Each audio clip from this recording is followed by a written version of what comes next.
But I mean, again, he doesn't know who Gabriel is, right? Because he didn't come from an Abrahamic faith. The people of Mecca were pagan. The Quran is mentioned, if this book was from other than God, they would have found in it many contradictions. If a book is without contradictions, that has no bearing on whether it comes from God or not. I've had phone books that are inerrant, but I certainly don't think God gave them.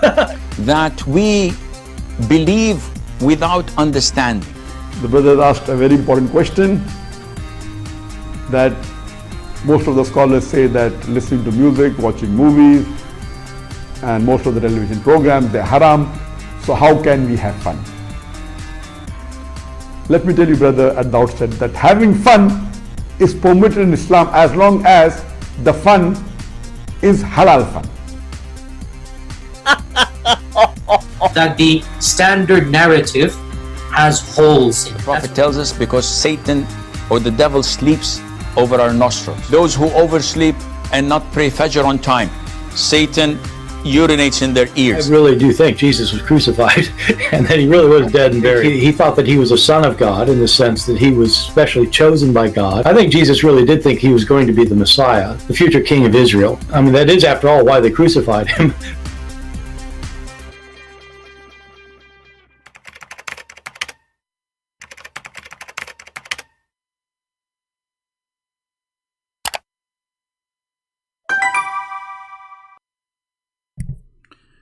Hello everyone, and peace of Christ to all of you. Please invite your friends. And today we have a new topic, and it is going to be interesting. First of all, I want to say thank you for not supporting us in every way, in every mean. You know, I mean, if my videos is made by Muslims, they will have millions of views. But as usual, Christians, they don't really care. They are, relaxing people, very relaxing. Today our topic is, what is the strongest proof that the Quran is from God? Sorry, my voice is not good. What is the strongest proof Muslims have? This is the question the Muslims, they post in the internet, and they have many articles about it and videos. Each one of them is good enough to make any fool believe in Islam. But again, those things work with the fools. But as you know, today we are in the earth which is full of fools. You know, if I say maybe 80% of the population of this earth is a bunch of fools, I'm not exaggerating. You know, we are in a time where nobody want to really study, nobody want to search. Everybody is politically correct. Everybody is fake. Nobody even dare to say things he believe in. You know, they just say what the community like to say. You know, you have to say what they like you to say. You can't even speak your mind about a virus or a disease, or you don't dare, because they will mute you, they will silence you. You can't say in what you believe. You can't say your own opinion. You have to say their opinion. And it's like a cattle. Human today, they are like cattle, a bunch of goats. But for sure, not everybody is the same. There is always brave people they are willing to say the truth. And that's what we do here. My Skype is open, and I have an open challenge for every Muhammadan in this earth to show me one proof, or any proof, that the Quran is from God. You see, I believe that the Quran is from Allah. There's no question about that. I mean, Allah has many names. Muhammad, Satan, devil, I saw a video made by Muhammadan, and actually the title is the strongest, proof that the Quran is from Allah. And the funny is, in the video, the guy, he says, well, the shaitan, the Quran attacking the shaitan. The shaitan will deceive you. The shaitan will lie to you. The shaitan will, like as an example here, chapter 4, verse 119. Look what the shaitan will do. So if the Quran is written by shaitan, how Allah says Allah cursed the shaitan. How Allah, He says shaitan will mislead you, etc. So this is the strongest proof. But all of us, we knew, if we go in the Bible, and this you do not even need to go to the Bible, but you know, just to confirm for us as a Christian, but for you, maybe you are an atheist or a Hindu or a Buddha, you know that there's all liars who they want to deceive you. They will not tell you we are deceiving you. If somebody want to take your bank account, he will not tell you I'm going to do so. If somebody want to jump in your house, steal your wife jewelries, he will not give you a phone call, says I'm coming to take your wife jewelries. If somebody want to rape your daughter, he will not give her a warning in advance so she will not leave at night from her house. All liars, they are the same, and all of them, they cover themselves, and usually they play angels. In Matthew 7:15 it says, be aware of false prophet, which come to you in a sheep clothing, but for sure they are wolves. Muhammad, in the beginning, he was coming in a sheep clothing, so he said Christians, Jews, Sabi, and everybody go to heaven. Everybody. As soon as he got his own army, suddenly everybody have to die. But still, this is not really a proof that Muhammad is a wolf in a sheep clothing. Now, the Muslim, they, in their video, they say the Prophet, he did marry a child. This is what the Christian, they say. And they say at that time, this was very normal. I don't know which time is that, but if you are comparing your prophet to perverted people, that is a good thing to do. The question is why somebody in the age of 54, he is interested in someone she is not even 6 years old age. What he found in her. But still, this one is not really a proof that the Quran is not from Allah, because maybe Muhammad is a filthy person, but Allah is a good person. Still, that will not prove anything. But if we go back to the verse the Muslim they use, that shaitan, he will deceive you, we will find that the Quran, the same Quran, saying the same thing about Allah. Let me show you this verse. Chapter 6, verse number 43.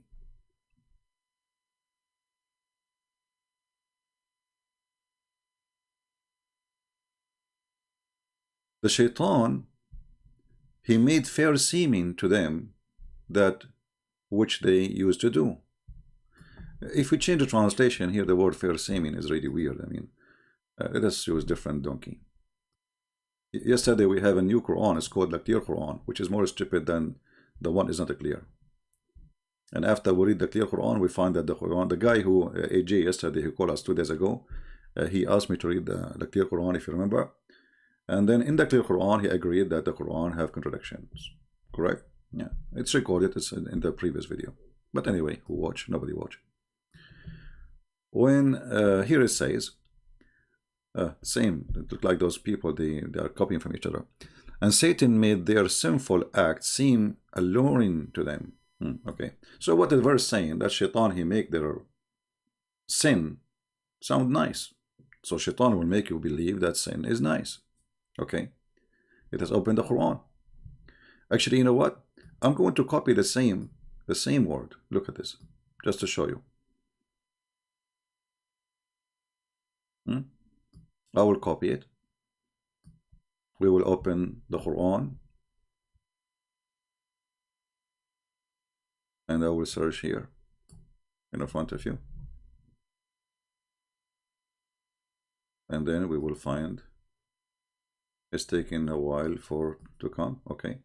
Verse number 643, it says that shaitan, he decorated for them their sin to make it look nice. Chapter 16, verse number 63, saying the same, that shaitan decorate for you things to make you, believe in it. Okay.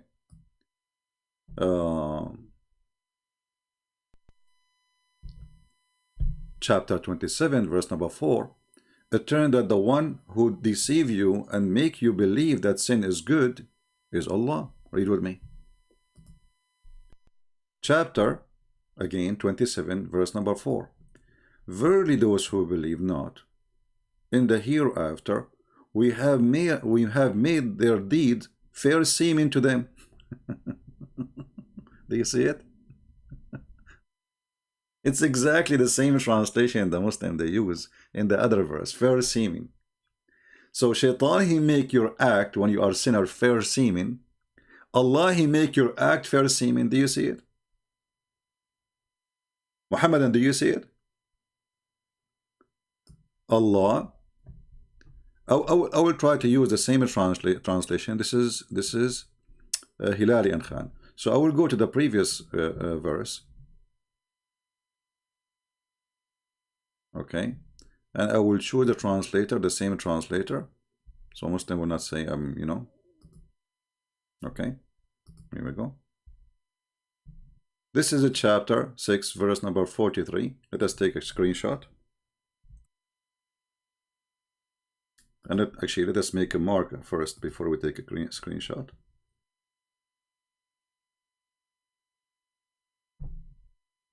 So Satan, he made their sin fair seeming to them.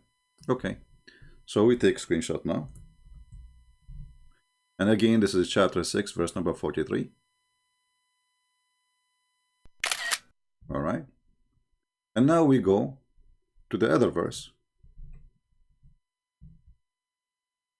which is about Allah. Allah do exactly the same. Allah make your sin fair seeming to you. Here we go. Let us open the screenshot and put it next to this one.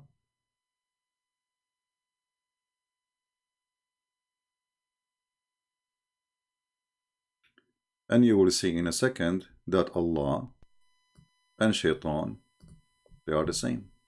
There's no different. Here we go.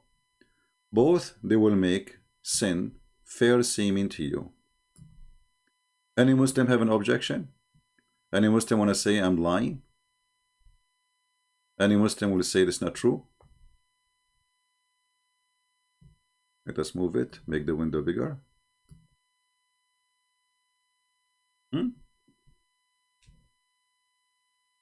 Fair seeming, fair seeming. Both, they make your sin for you fair seeming.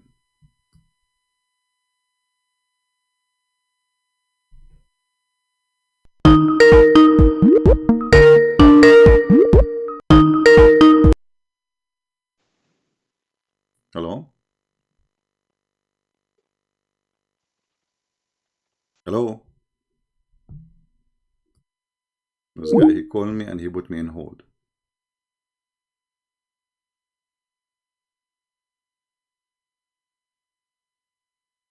Actually, take a hike. Do we have any Muslim? Do you see how easy to prove that the Shaitan is the same as Allah? Both of them, they make your bad deeds. The bad deeds here is your sin fair seeming to you.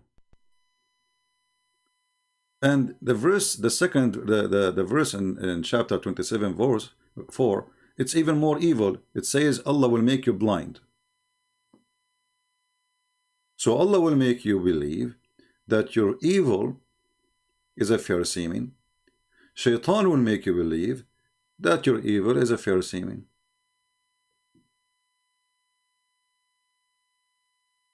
Any Muslim have an objection? Any Muslim want to say to me you are lying? It doesn't say that, CP. Anyone? Do we have any Muhammadan? How this can be a book of God? Shaitan and Allah, they are totally in agreement in making your sin fair seeming.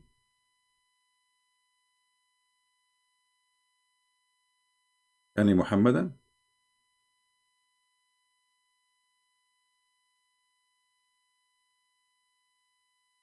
Any Muhammadan?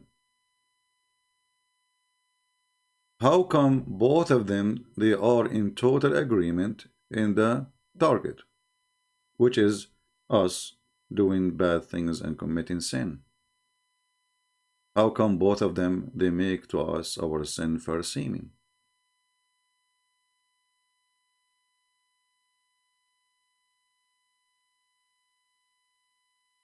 Anyone?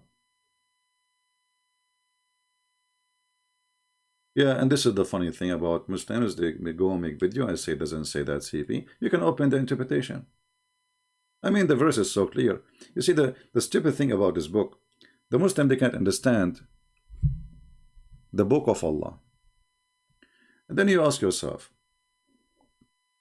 if this book is written by God, how come he cannot make it clear? You know, it is possible that a book written by a human, it might be not clear because the writer is a human. He is limited in the way he can explain. Then the Muslim, they say to us, oh, you cannot understand the Quran by yourself. You have to read the interpretation. Then we go and read the interpretation. And then when we read it, they say to us, oh, this interpretation is made by a human. So they could not understand the stupidity of their stupid God. And then they ask you to read the stupid scholar. And the second we start reading the scholar, they say the scholar is a human. We don't accept what the scholar is saying. We go only by the Quran because they don't like what he said. Deception is a way of life in this cult. Like yes, 2 days ago when we have this guy AJ, first we showed him the verse here in the Quran. He said, no, I want it from the clear Quran. We show it from the clear Quran. Now he says, doesn't make sense. That translation doesn't make sense. What's my business? Sneaky little popcorn guy jumping. You know, when you make popcorn, you know, like they start jumping. This is what he was doing. He touched the pot and he jumped and he touched and he jumped and he's trying to escape. And then at the end he agreed that the Quran is a book of contradiction. And then he went, as they told me in the chat, they told me he went to to this Dawah channel, the ones who say that the word soul mean the male member. So from now on, I'm going to call the Dawah channel the penis channel. They are the only one in the world who believe that the word soul mean the male member. Their prophet says it's the backbone. The Quran translation is saying the backbone. But in the Dawah channel, brother, the word soul mean penis. May Allah penis you. So all those kids, they cannot refute a very simple thing. I mean, how come Allah and Shaitan, they have the same target? Both of them, they make our sin fair seeming to us. Who is the one who made those who believe not in hereafter, make them believe that their deed is good? Allah, read it. Who is the one who do the same for humanity? Shaitan, read it. This is something written in the same book, not in different book. This is not like one verse written by Christian Prince, the other verse written by Muhammad. Those both are supposedly coming from one idiot. His name is Muhammad, which is not his real name, as we know. Then let us forget about this. And by the way, those who make videos, you can make just a video about this topic alone. Bingo, you know. So you make a video 5 minutes. Don't tell me that I'm making my video short. You can cut them off pieces, and this is a topic by itself. Now, you know, I will give the Muslims a chance. And as you see, I have my Skype open. And as I said before, anyone who says to me hi and add me, I will block you. You are being silly. Those people who do that, they are like children. They have no brain. We keep repeating. And secondly, why you want to say to me hi anyway? Am I your friend? We used to be in the army together. What hi for? Once there was a guy, he is a congressman. He keep going, you know, he saw me in an occasion. He said, I saw you before. Where I saw you before? I told him, no, he never saw me before. The guy, he insists, he saw me before. I said, no, you did not see me before. We went out in the yard drinking tea, coffee. He's again in front of the people. He's, I saw you before, so I want to get rid of him. So I said, now I remember, we used to be in jail together. Ah, you know. He said, no, I don't know you. I mean, I told you 100 times, don't say hi to me. I'm not interested. You did not see me before. He insists. The second I said to him, I never been in jail. I mean, I've been in the military jail, Yeah, but but not in jail for any crime. I've been in jail because I shot at some thieves because, you know, I disobeyed the orders of the army, you know, using their guns. Anyway, so this is how some people are. We keep saying, I am not here to say hello, how are you doing? Don't add me in Skype. This is only for Muslims to call me. Even Muslims who want to talk to me by chat, not welcome. You want to call me, you are welcome. All right? So, if you are interested, text me in Skype, say I'm a Muslim, I will call you. You cannot call me, I have to call you. Unless you call me before, that will open the call between us. Or maybe you send me a text and I answer you back to call. Then we go in the internet and we search for the strongest proof. So I search in Prophet Google, peace upon him, what is the scientific proof that the Quran is the word of Allah? And here, you know, I find it very funny and very stupid to say scientific proof. You know, is it scientific? The Quran agreed that Jesus is son of Mary and she have no husband. Is that scientific? I mean, this is, you know. So you Muslims believe in scientific or scientific? So, but because this religion is a hypocrite religion and they are bankrupt, they are desperate, and this is why I put the picture of that guy Harun Yahya. He is the one behind scientific and science in the Quran. You know, this perverted man who have just belly dancers around him. He used to have a program and he received millions of dollars donations from Muhammadan around the world. He is the first one who came with scientific, you know, scientific proof. So, what is scientific proof of the Quran? Is the word of Allah. Sa'id Yazidi said, there is several, okay, reasons that the Holy Quran is the word of God. Okay, let us see. Let me say two of them. Thank you. Just two. He will not like, just two. Miraculous aspect of the Quran showing that this book received from God. To explain more, I should say, Muslims believe that the Quran is a timelines miracle. Various features or futures, such as the terms of its words, in terms of content, and in terms of bringer. I don't know what does that mean. Anyone understand? Let's go. Also, we can count the scientific miracle as one of them. For an example, paying attention to the first verse, chapter 75, make us realize that the fingertips were mentioned 14 centuries ago. What?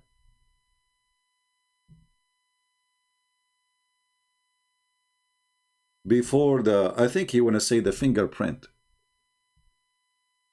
He want to say the fingerprint, not fingertips. But by mistake, he said the truth.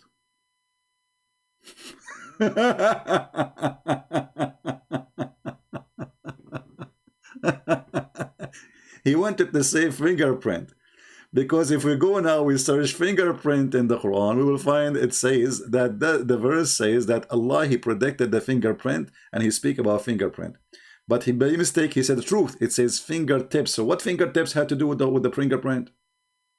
And not only that, actually, the fingertips here, it doesn't even, not even close to the word in the Quran.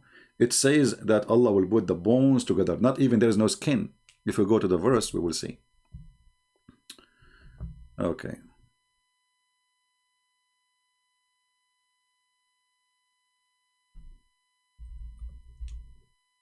We are typing in English again.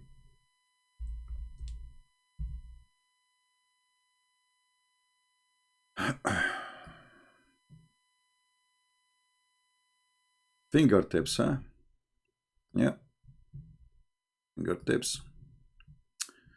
And fingerprint.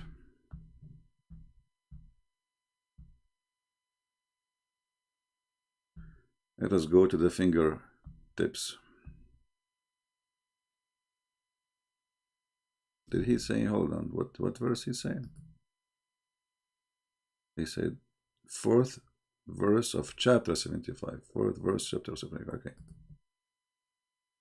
75. Yeah, this is the correct one.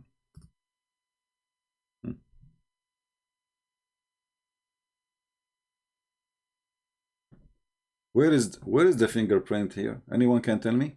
Who can show me the fingerprint here? Allah is saying are we going to assemble the bones? Read it. You see, the Muslims, what they do, because they are followers of a liar, they don't mention to you the verse before it, because the verse after it might confuse you. Allah speaking about He will assemble the bones. The bones of what? Even his finger bones, we are going to assemble them. That's all. There's no fingerprint, there is no finger potato, there's no finger tomato. So do you see how they lie? If I type right now, let us do this. Hold on, give me a second.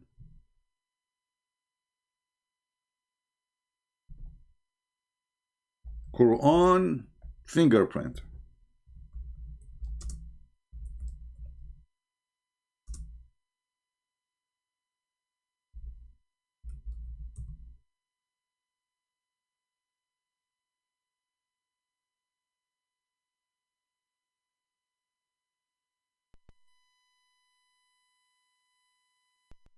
Chapter 75, verse number 3 and 4. The unbelievers ask that how will Allah subhanahu wa ta'ala be able to reassemble our bones? Allah says, we can not only reassemble the bones, we can even reconstruct in perfect order the very fingertips. When the unbelievers say, after we are buried, after our bones have got disintegrated, how will Allah subhanahu wa ta'ala on the day of judgment reassemble our bones? So Allah says, He will not only be able to reassemble the bones, He can even reconstruct your very fingertip in perfect order. It's referring to the fingerprinting method, which was discovered by Sir Francis Gould. This is referring to the fingerprint. Guys, anybody can help me? How in the world this is refer for the fingerprint? Allah will assemble the bones of the finger, and that is referring to the fingerprint. I mean, the guy, he just said the bones. He himself, he just said, will assemble the bones. Do you see how desperate it is? And the stupid who is saying Islam and Christianity is bad. Well, if not a Christianity, you coward, you will not have a human right. If not a Christianity, you will not exist. If not a Christianity, you will be a slave of Muhammad. We are the one who stopped them, and we are the one who defend you, and we are the one who give you right to be even an atheist. Coward son of Muta. If not a Christianity, Muslims will be slaving you right now.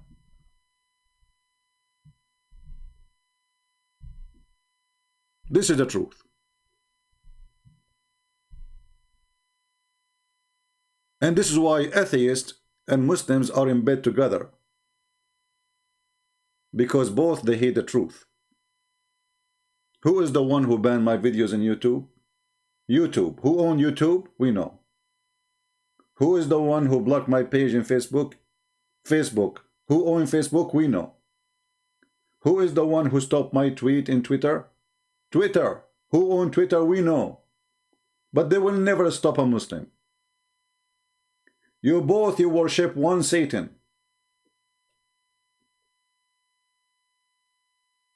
In TV they say, the atheists, that they support gays and lesbians.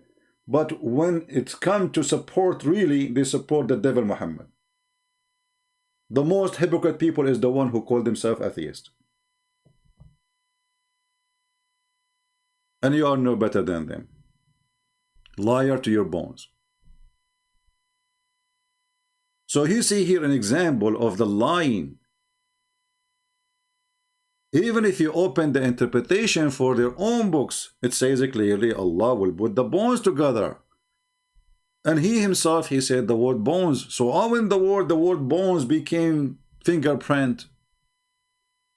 Can't Allah change the word and say fingerprint? Why Allah did not say the word fingerprint? Cowards, liars, desperate, bankrupt. Give us another reason.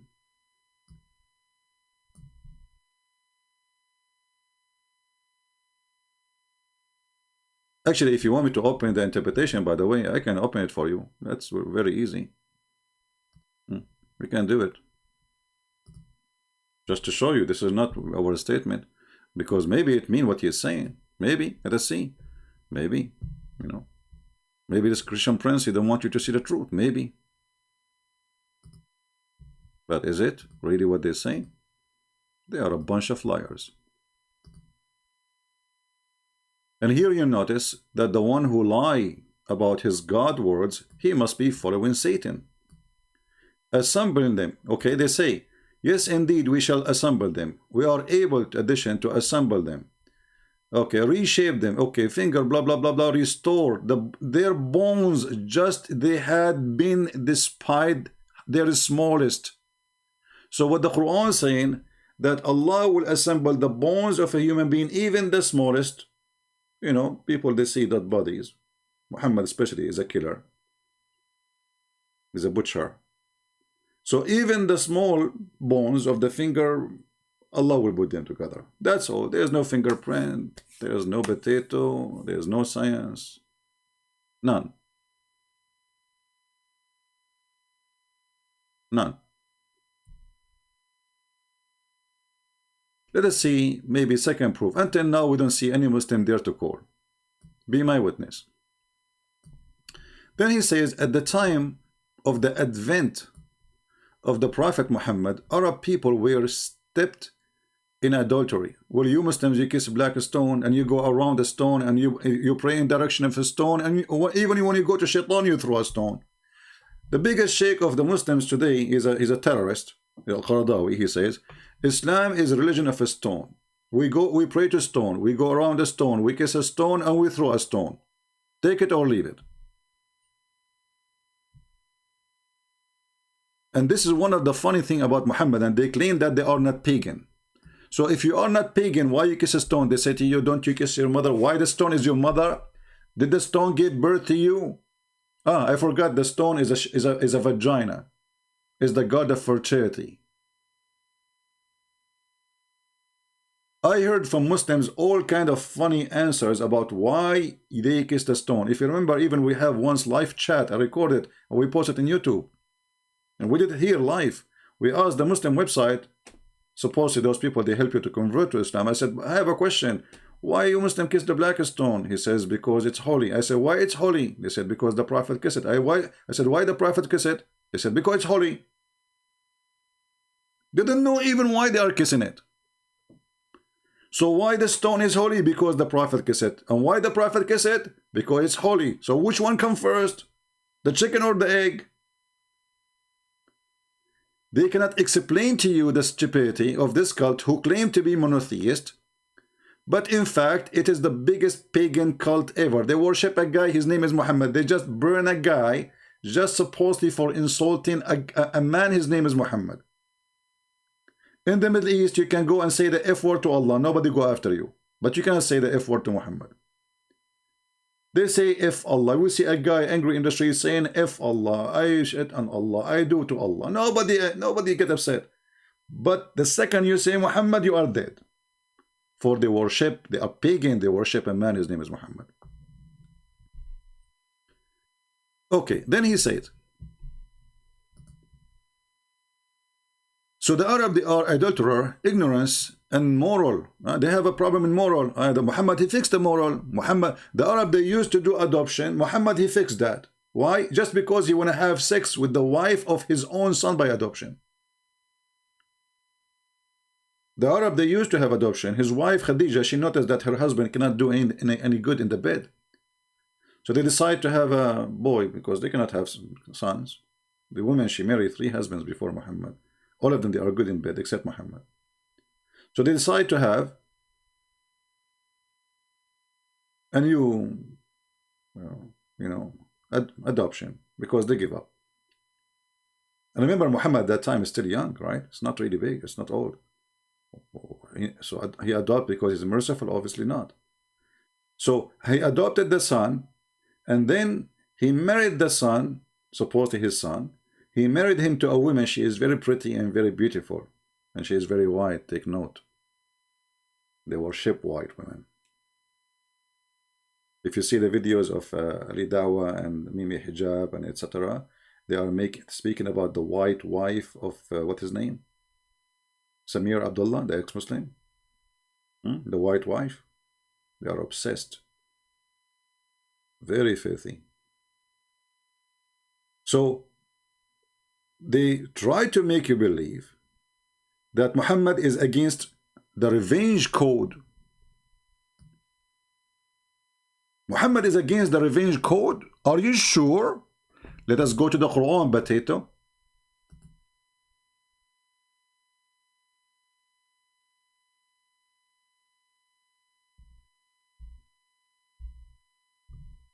Let us see if the Quran teach revenge to kill and torture. Here we go. Chapter 9, verse number 14. Fight against them, so that Allah will punish them by your hand and disgrace them and give you victory over them and heal the breast of the believing people. Heal the breast, the revenge. وَيَشْفِي صُدُورٍ. Your chest full of hate. Finally now you got your revenge. And the coward, they say Islam is against revenge.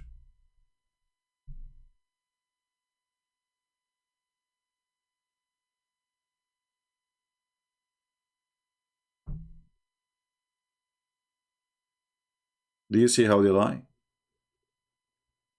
Why did Muhammad forgive the Jews, or he killed them all? Did Muhammad I mean, this guy, the Muslim, they will say to you, do you know that Muhammad, he forgave his people when he went to Quraysh? Those his cousins. Those his people. What he did to the people of Yathrib. The stupid Jews at that time, they took Muhammad in their town because they thought he is just against Christianity, as usual. They hate Jesus, those rabbis. So they said, okay, well, Muhammad is just trying to start a new cult, maybe Christian cult. But as usual, Muhammad, he go in your house, then he kick you from your house, and then he kill you, and he take your wife. And this is exactly what he did to them. So those filthy rabbi, they welcome Muhammad to their town, hoping that he is going to be the one who will destroy Christianity.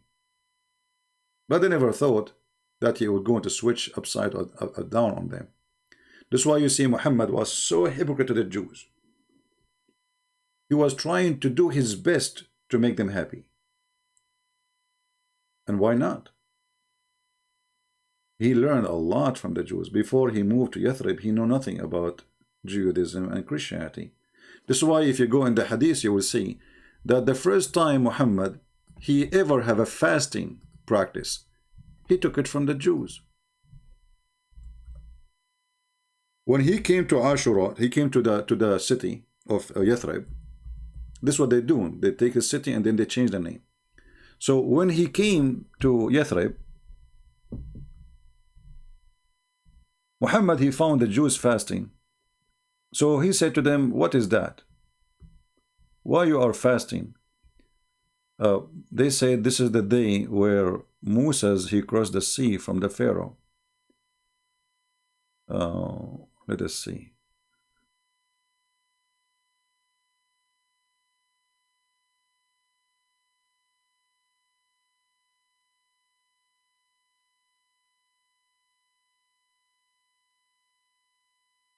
And by the way, you will see a contradiction about this Ashura too. Everything is a joke there.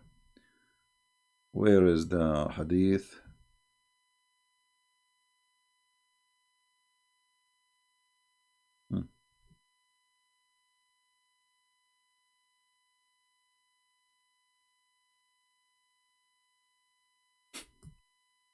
Read with me, Allah. Even Muhammad, he changed the date of the fasting just because he want to look different. He said when the God messenger fasted on the day of Ashura and command that it should be observed as a fast, he was told it was the day held to an honor by the Jews and Christians.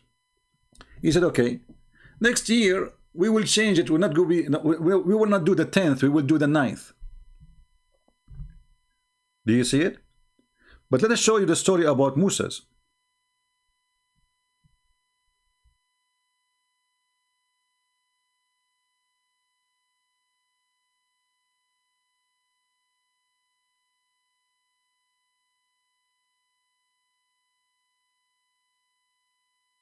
Where is the hadith about Moses?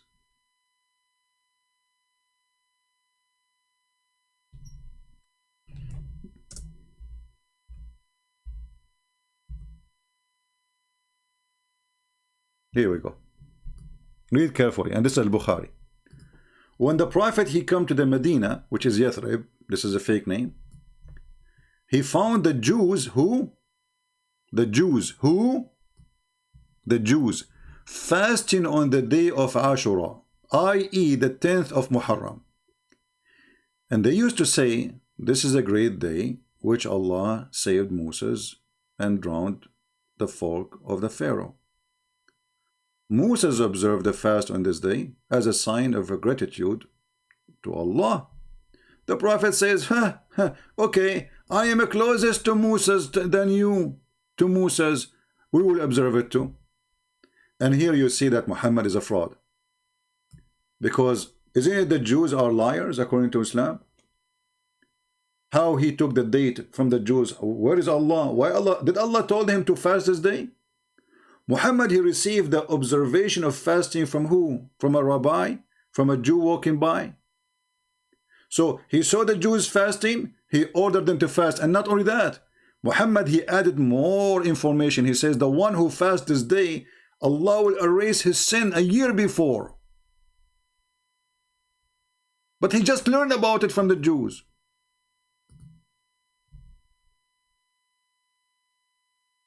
The potato, he just learned about it from the Jews.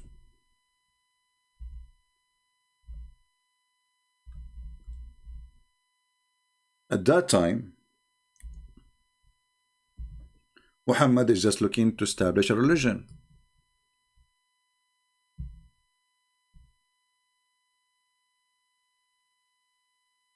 Let us see. Here we go. Read with me carefully, Allah. The Messenger of Allah said, was asked about observing a Sawm, the fast of the 10th day of Muharram, which means Ashura. He said, it is an exception of the sins of the preceding year. So if you fast this day, which he just learned from the Jews, he just learned it from the Jews. He did not receive it from Allah or from Jibreel. So how he come to the conclusion that if you fast this day, your sin will be forgiven for the last year? This guy, he come up with lies just to make them do it. Why they want to fast? You have to give them a reason. He's a fraud. He's a scumbag. He told them, oh, if you fast this day, it's going to erase the last year of sin. I mean, look how stupid this religion is. So if I commit sin all 365 days last year, every day I commit sin as you wish, and then I do what? I fast this day, I'm clean. Do you see how easy this garbage is?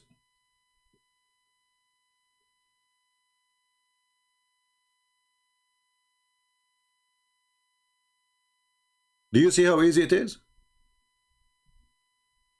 This is religion. He just learned from the Jews that they are fasting in this day. Suddenly, right away, this day became the day which is going to erase your sin. Even the Jews did not say that to him.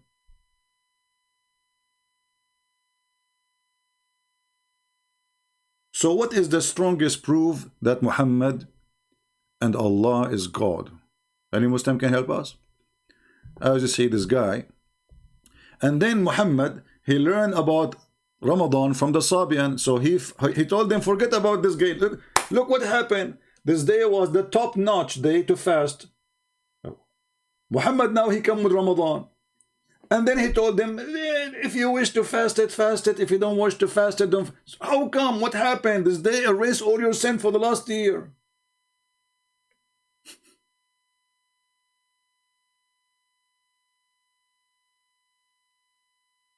Any Muhammadan?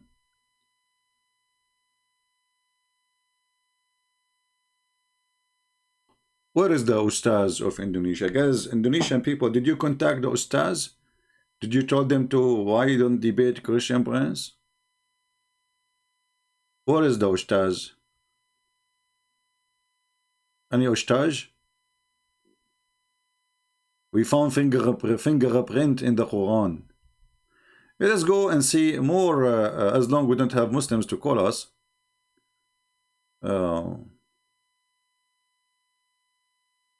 Okay, so the fingerprint, it turned to be a false thing. What else?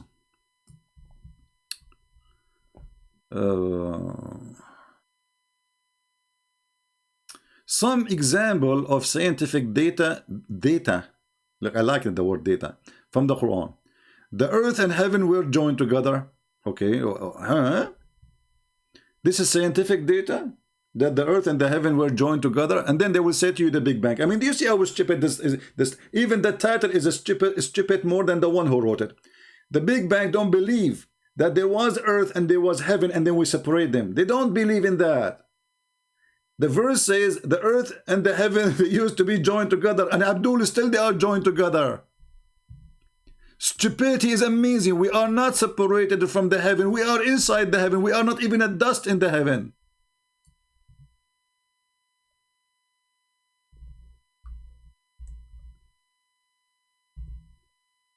Stupidity is amazing.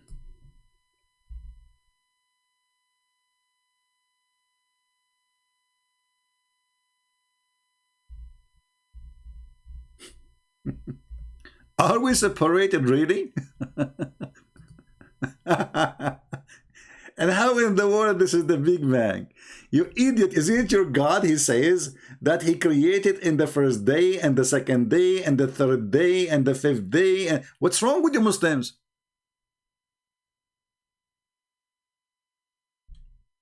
Anyone have a comment? Either you have a comment to be positive or give me a break and take a hike. Aren't you tired from this stupid book?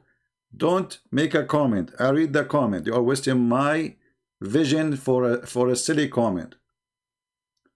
I'm tired of you, not from the stupid book. I'm tired that I make videos and you Christians are fake. You don't share my videos. I'm tired to make videos and Muslims, they get a kid, he make a video, he get 20,000 in one day. I'm getting tired of fake people who claim that they are supporting me. Have not those disbelievers known that the heaven and the earth were joined together as one united piece? This is the Muslim translation.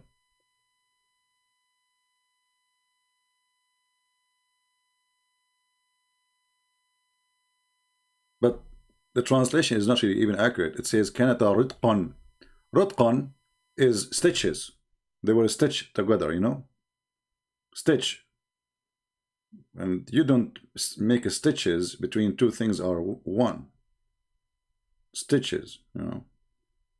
The word ritq, anyone can go and check the dictionary. Actually, if you change the translator right away, you will find how the translation changed. This is Hilarion Khan. Go to the other donkey.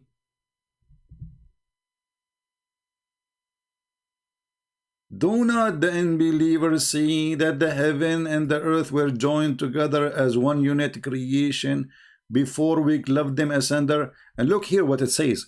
Don't the unbelievers see? This is something they see. This is not unseen. This is not surprise. This is not we wait. He's talking to people at that time. Don't they see?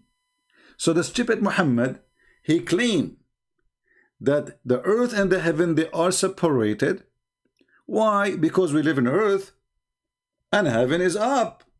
So we are separated, but we are not. We are inside the space, little tiny piece of dust.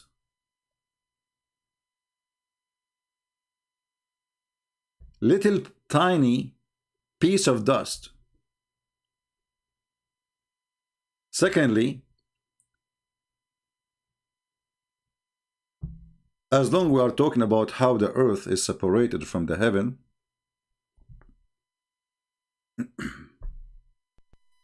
and they used to be together, and this is the Big Bang. If you go back here, you will see here they say it is the Big Bang.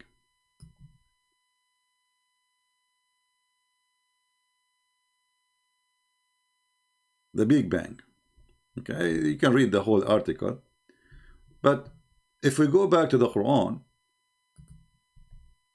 or to the hadith, you will see how Muhammad, he got the Abdul busted. Easy. Not only the Quran itself is against what they are saying. Allah, he created the first day, Saturday, he created the dirt. Do you see it, Muslims? And this is sahih. This is not a joke. You cannot say to me this is da'if as usual and weak and this garbage you have. Allah the exalted, the glorious, created the clay on Saturday. Okay. And he created the mountains in Sunday. And he created the trees on Monday. He created the things, entire labor on Tuesday. And he created the light on Wednesday. Did you remember that he was laughing when he was debating as a Christian minister? In his debate says, your God, he created the light in the sun in Wednesday. So the earth and the heaven, they was out without light for 4 days. This is why I say, if you are not prepared yourself, knowing the garbage of Muhammad, don't debate Muslims until you are ready.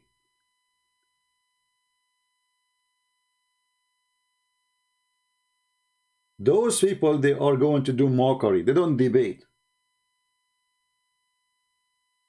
This is why none of those who debate Muslims until now, they understand them. When David Wood, he went to debate Mimi Hijab, he thought he was going to debate. It turned to be a mockery.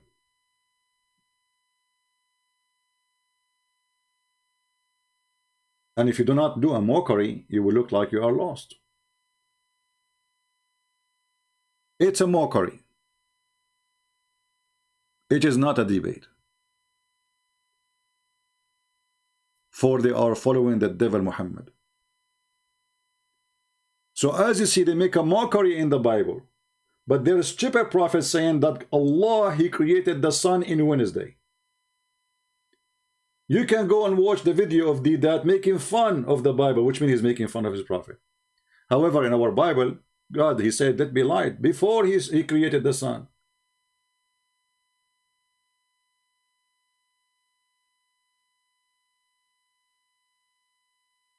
Let be light, and light was. So we have light. Creating the sun is one of many lights. Who said that the sun is the only light? But for us as a human in this earth, this is the major light we receive. But we receive billions of lights every second. Every single star in the space send light to us. Some of them it take many, many years for the light to come to us. Which means a light was sent from the star maybe 10 years is going to arrive now. But this is how they lie, and they are waiting for a fool so they can fool him. Maybe you are a fool. And by the way, there's a lot of them, as we said. But if you look with me here, you remember 2 days ago, we have this guy, he called me AJ. And then we ask him, okay, chapter 2 in the Quran, it says Allah, he created everything first in earth. And then he went to heaven, right? He agreed. You remember? It's there, you can go watch it and laugh. So where is the Big Bang?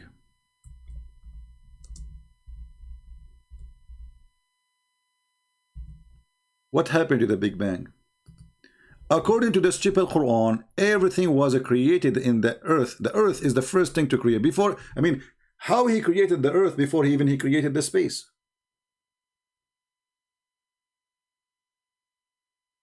It is he who has created for you all things that on earth. And look at the first translation here. It says, moreover, he designed comprehended heaven. There is nowhere it says moreover. It says, and then. And you know, let us go to the clear Quran, which the guy he asked us to read yesterday. You remember the clear Quran? So this is the chapter 2, verse 29. We go to the clear Quran. I like this clear Quran. This is the clear Quran, brother.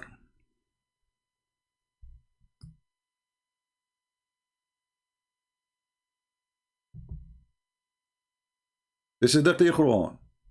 So now, if we go here, this is any clear Quran. Not this verse, hold on. Here, This is any clear Quran. Chapter 2, verse 29, this is a Tafsir al-Hilali. This is any clear. So we will go to the clear Quran. Because the guy yesterday, he insists he want the clear Quran. So we have to go and see the clear Quran, shall we? Okay, let's go. The clear Quran. Here we go. Let us see what the clear Quran will say. It is he who created for you everything on earth. Then, where is the moreover? There's no moreover. Then he turned to heaven and made them seven. So what Big Bang you Muslims are talking about? According to your Quran, chapter 4, we have chapter 79 and chapter 41. Each one give us different order. However, the Quran make it clear in one of the chapters that the last thing Allah created it was the stars. The stars, the lamps. Huh? This is chapter 41. In chapter 41 is the opposite from what we just saw. Which one is, do you reject the one who created the earth in 2 days? Okay. And he placed mountains, not stabilizers here. You see, it says stabilizer. I mean, the Muslim translation is the most weird ever. If you go here, chapter 41, let's see how what they say about the stabilizer. Stabilizer. Look here, it's mountains. There is stabilizer.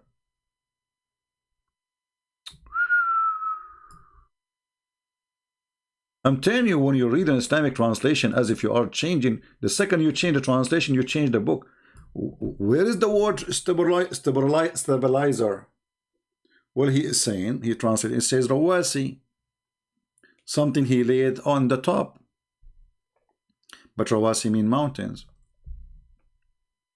So Allah, he placed mountain above it. Is that scientifically correct? All of us, we knew that mountains is not created after the earth. Somebody put it in the top. Actually, the Quran, this is why the guy, he said is stabilizer, because in different verse in the Quran, the stupid Muhammad, he claimed that Allah, he created the mountains so the earth will not shake on us. And for sure, the Muslim have an article about it saying, oh, this is scientifically correct. In fact, that areas who have mountains like Japan have an earthquake every second.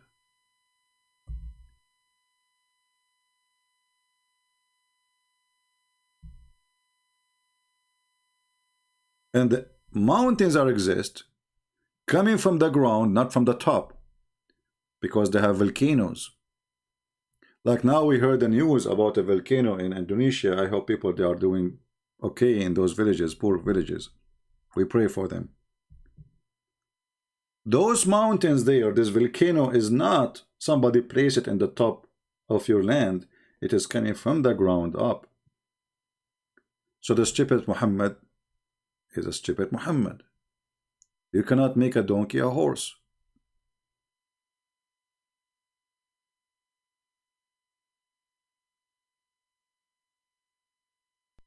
Do we have any Muhammadan want to say anything?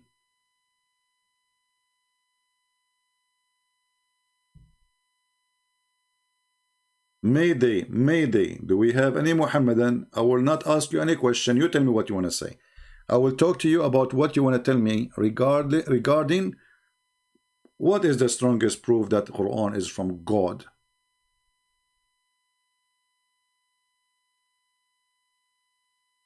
Huh? What is the strongest proof that the Quran is from God? Any Muslim can tell us. And the funny, the Muslim, they say to you that the Arab at that time, they were amazed with the Quran. But the Arab, they were laughing at the Quran, and the Quran witnessed to that. Each time we recite to them the Quran, they say this is the fairy tales of the ancient.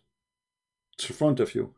The Arab, they keep laughing at the Quran, and the funny, the Quran says to them in return, well, if you can make one, I mean, imagine I am saying to you, this is a stupid book, you say to me, make one like it.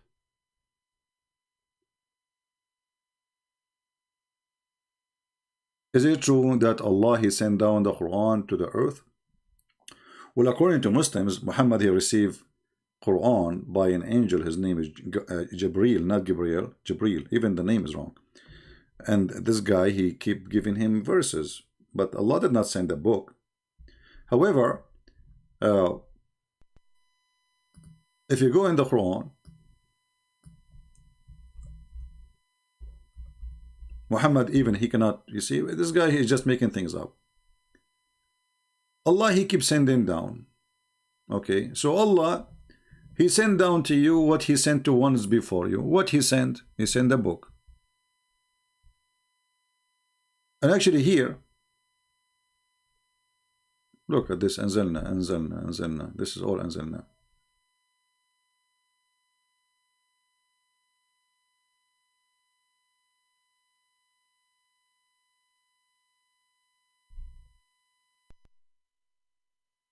If you ask the Muslims, who is the one who made the Quran? They will say to you, no one. We say, is it Allah? They will say no. Then we say, if it is not Allah who made the Quran, and the Quran is not created, so where is the Quran coming from? They say from Allah. We just asked you, who is the one who made the Quran? You said not Allah. I mean, do you see the madness of this religion?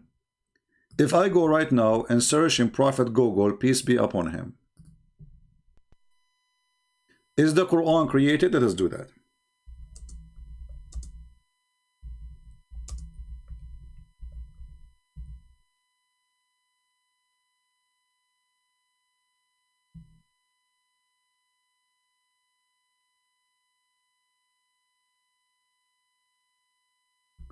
Search in Google.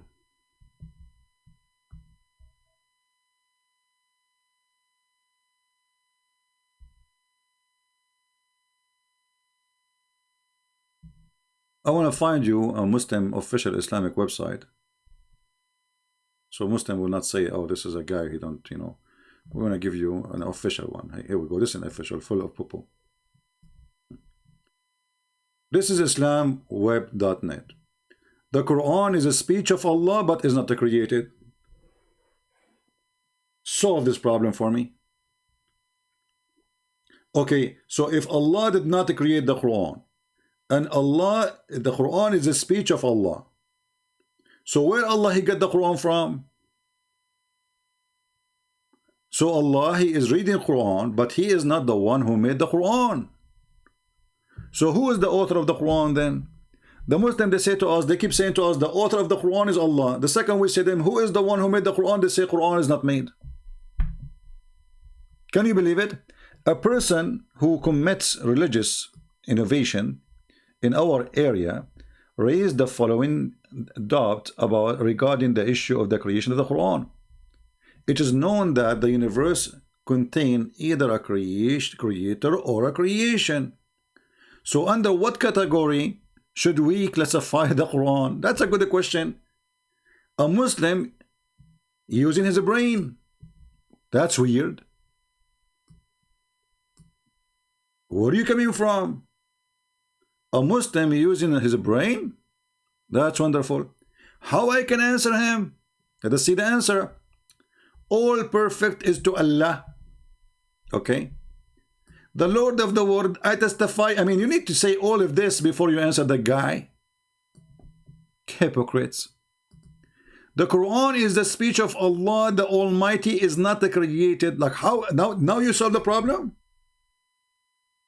The guy is asking you, saying, the whole world is either creator or creation.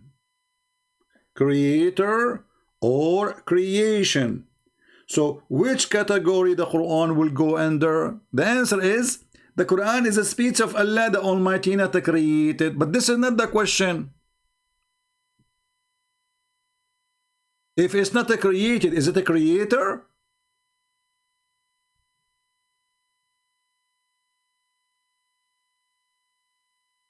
As approved by the Quran and the Sunnah, the prophetic tradition, and blah blah blah blah blah blah. What is the answer? So it is since it is one of the attribute of Allah, the Almighty, which are not created. How the Quran is one of the attribute of the Allah? Look at this madness. It's a speech of Allah. The speech of Allah is attribute of Allah.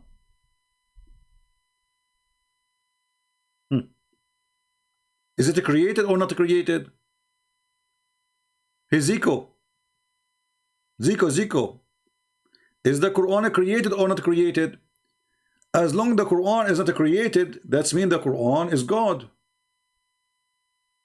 Because the only one is not created is God. Now we have two created according to Islam, Allah and the Quran. Is the Quran created by Allah? No. So where Allah get the Quran from? It's a speech of Allah. So what? I'm reading Quran now. My speech now. And how you say it's a speech of Allah if Allah is not the one who created the speech?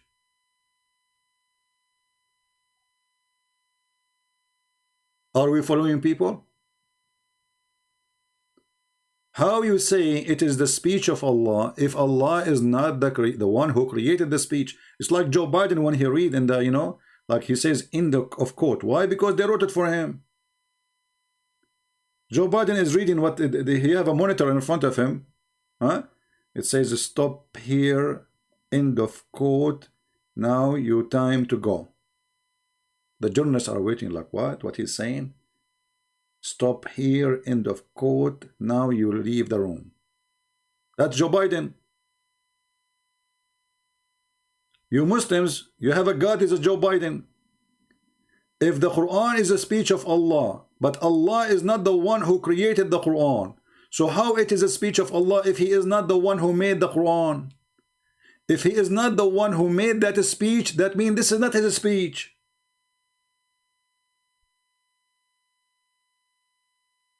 Any Abdul?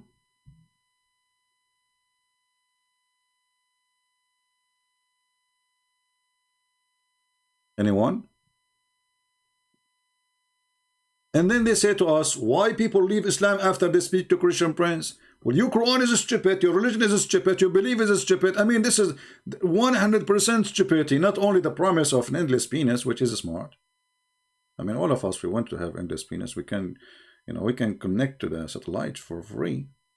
And that will make it faster to download a sperm. I mean, look at the genius prophet, endless penis. And a vagina fit for it. I mean, the guy, he is ready for everything. He thought about everything. Not only the penis is endless, the vagina fit for it. Does that mean the vagina is endless too? Explain that to me. End of quote. Joe Biden. A person is a Muslim saying to me, CP, you dump. Amazing video. Why you don't call me my friend and tell me why I'm dumb? If the Quran is not created by Allah, how the Quran then is a speech of Allah if the speech is not made by Allah? How stupid this religion is. Who is the one who wrote the speech? If you say the one who made the speech is Allah, well, this is not what it says here. It says it's not created by Allah.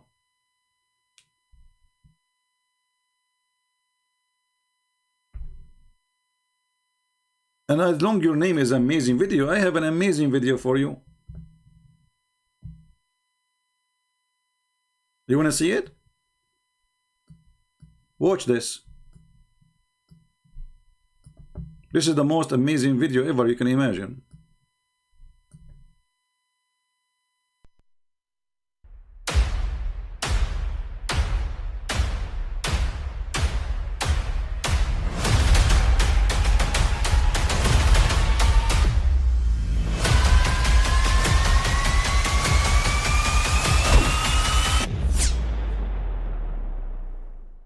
But I mean, again, he doesn't know who Gabriel is, right? Because he didn't come from an Abrahamic faith. The people of Mecca were pagan. Quran is mentioned, if this book was from other than God, they would have found in it many contradictions. If a book is without contradictions, that has no bearing on whether it comes from God or not. I've had phone books that are inerrant, but I certainly don't think God gave them. That we believe without understanding.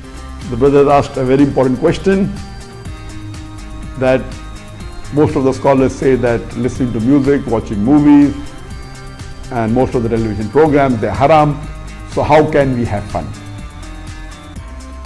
Let me tell you, brother, at the outset that having fun is permitted in Islam as long as the fun is halal fun. That the standard narrative has holes in it. The Prophet tells us because Satan or the devil sleeps over our nostrils. Those who oversleep and not pray Fajr on time, Satan urinates in their I ears. really do think Jesus was crucified and that he really was dead and buried. He thought that he was a son of God in the sense that he was specially chosen by God. I think Jesus really did think he was going to be the Messiah, the future king of Israel. I mean, that is, after all, why they crucified him.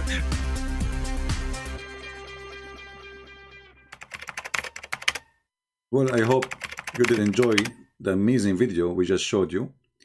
And this is a movie directed by Allah and published by Aisha. Now, who is a Muslim would like to call me and give me a proof, any proof you wish? After all the garbage we said, I think you have nothing to say, don't you? Then prove that Muhammad is a prophet of Allah. Number one proof, he did not know how to read, how to write. Like, what the heck? Have you ever heard of such a proof? Top 10 proofs that the prophet, but 10 proofs Muhammad was a prophet. Number one, he's an idiot. Number one proof, he is an idiot of the village who do not know how to read, how to write. Can you believe it? This is number one. Well, this is why the Quran is so stupid. This is why this book, once it says the lights created, the lamp created at the end, once it says the light created at the beginning.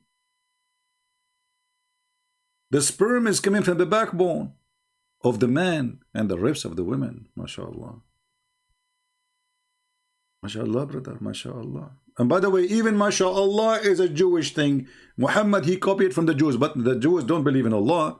But he taught them you have to say God is winning. The Muslims, they keep saying to us, monotheism, monotheism, monotheism. And then we discovered that Muhammad never was a monotheist. It was a Jew who spanked Muhammad and showed him that you are a kafir. You want to be a believer? Do this. Read. It is a Jew.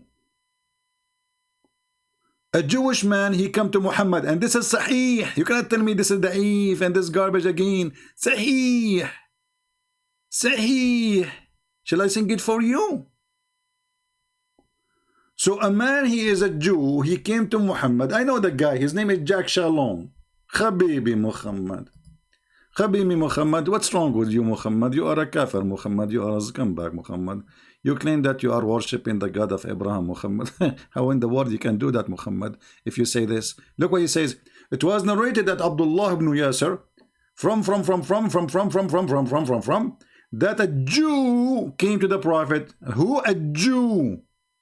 And said, you are setting up a rival with Allah to Allah. He did not say Allah, by the way, but Muslims added. In associating other with him, you say, whatever Allah wills, and you will. And you say by the Kaaba. Did Muhammad, he debate him? Did Muhammad say you are wrong? Did Muhammad, he argue, and this is not what we meant, this is not what we believe, this is... No. He told the Abdul, do as he say. From now on, say this. So if it's not Jack Shalom correcting the stupid Muhammad, until now Muslims, you do not understand anything about monotheism. And the proof in front of you, and this is Sahih Muslim. So sorry, this is Nisa'i here. We can show it you from different book, and this is Sahih.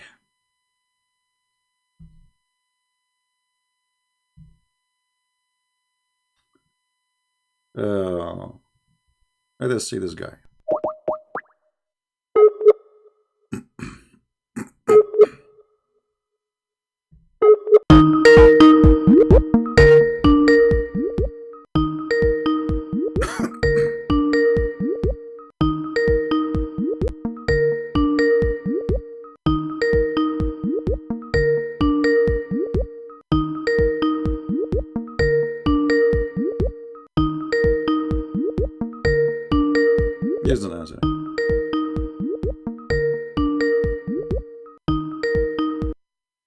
Take a hike. Do we have any Muslim?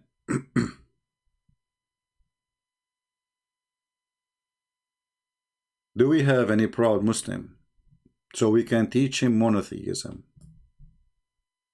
None of you Muslims are monotheist. Additional to that, by the way, this monotheism, who cares if you are monotheism person or not? This is one of the Muslim big argument. They think by saying we are monotheists, that's a big deal. Well, those who worship shaitan, they are monotheists too. And we just showed you in the beginning of this video that Allah is shaitan. Shaitan, he decorate for you your sin. Allah, he decorate for you your sin. And we show you the both verses.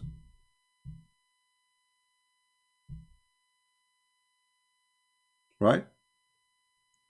If Dawah have told their followers not to come, I mean, Muslims don't listen to those kids anyway.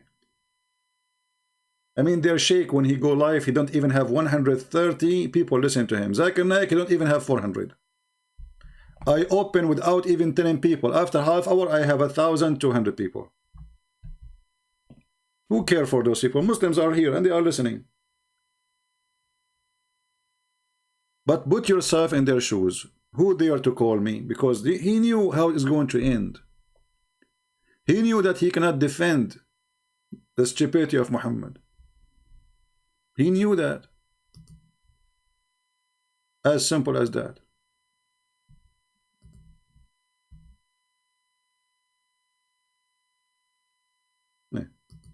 This potato is sending me a video. He's not a Muslim. Stupid people. I blocked you. Any Muhammadan? What is the proof that the Quran is from God? Is that the big boobs? Is that the errors in the Quran? Is that the vagina never been touched and used and abused? Is it the God who will make them virgin each time you open it? It is the God who swear by the olive and the teen and the fig. وَالتِّينُ وَالزَّيْتُونَ. What happened to your God? He's stuck with two fruits? The God who swear by fig, he must be a figgy God. Why Allah he swear by the fig? Any Muslim can tell us? Is that a miracle? Must be a miracle. Yeah, the Muslim, they will find it. They will find the reason, don't worry. They will find a reason. Allah, he is going to give you in the heaven the following fruits.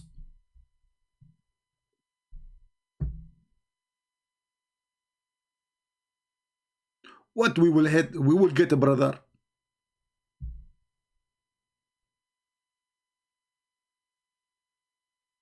This is the fruit we will get in heaven, brother.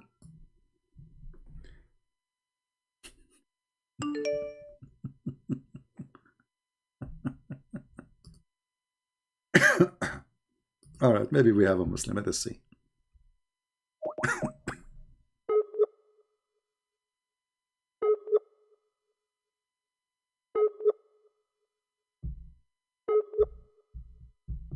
If you are Abdul,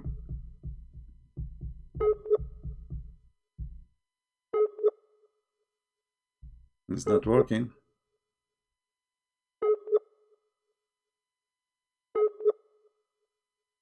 Maybe his internet is horrible.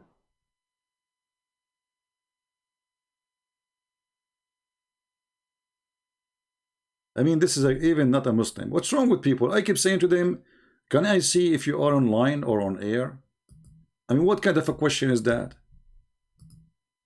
He's not even a Muslim. Hey, blocked you. That's why I don't like Skype. You know, Skype is a stupid program. There's no control of it.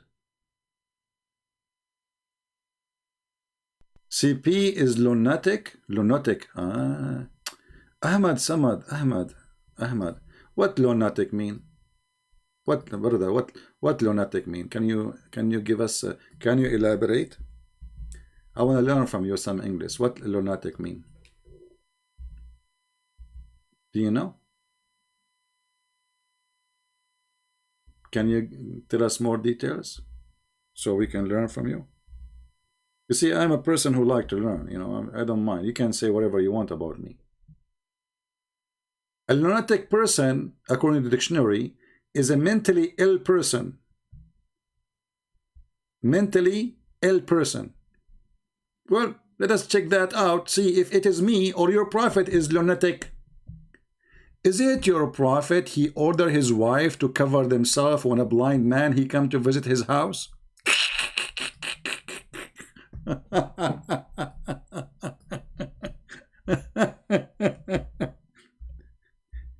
Have you ever heard of a stupid thing like this before? The guy is blind. He cannot see them. They can see him. They said to him, prophet, but he's blind. He said, are you blind too?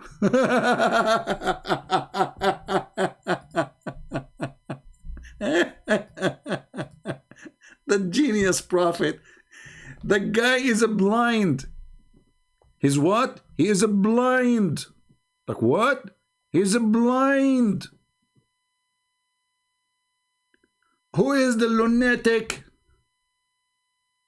Blind. And this is Sahih Hadith. The guy is blind. The blind man, Ibn Kulthum, he came to visit Prophet of Allah.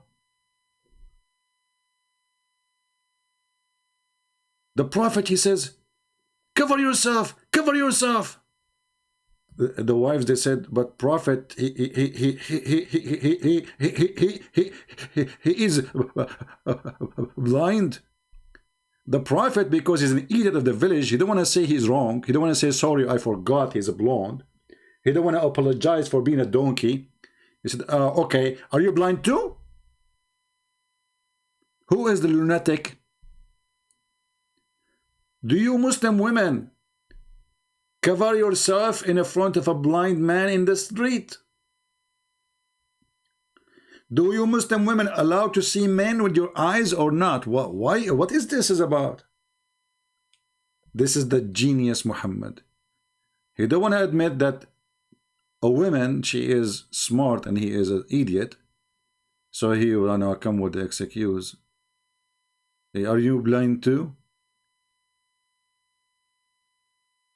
Cover yourself, cover yourself. Your prophet, but he is dead. Okay, he is dead. Are you dead too? CP is a Christian? I don't know, Abdul Samad. You are a genius like your prophet.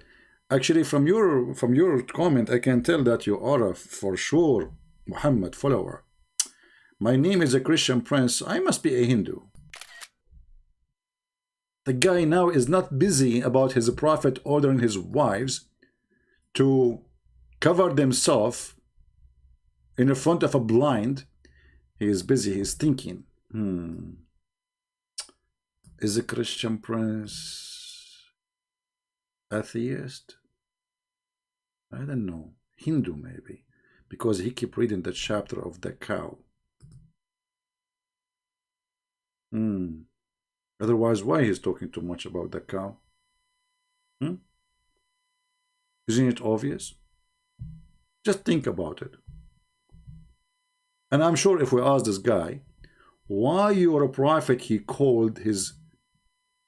is it your prophet who called it this way, or you Muslims choose a name? Why the Muslims choose a name for the biggest chapter in the Quran to be the cow chapter?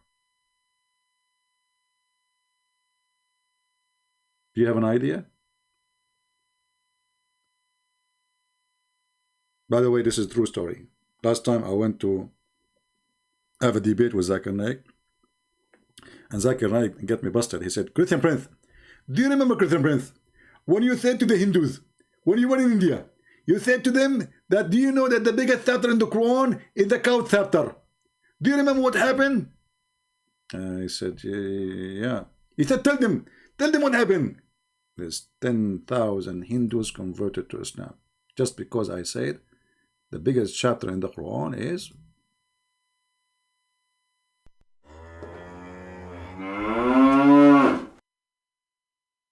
Takbir.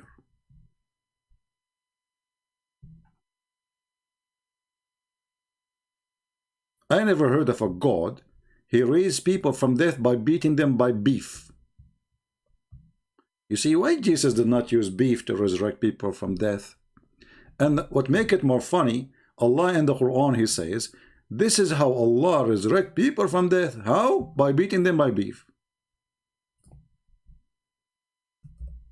If you don't believe me, the Quran is in front of us. Call me. I will not hit you by beef. Trust me. It's expensive. You know, it's not really cheap, especially with Joe Biden. You know the thing.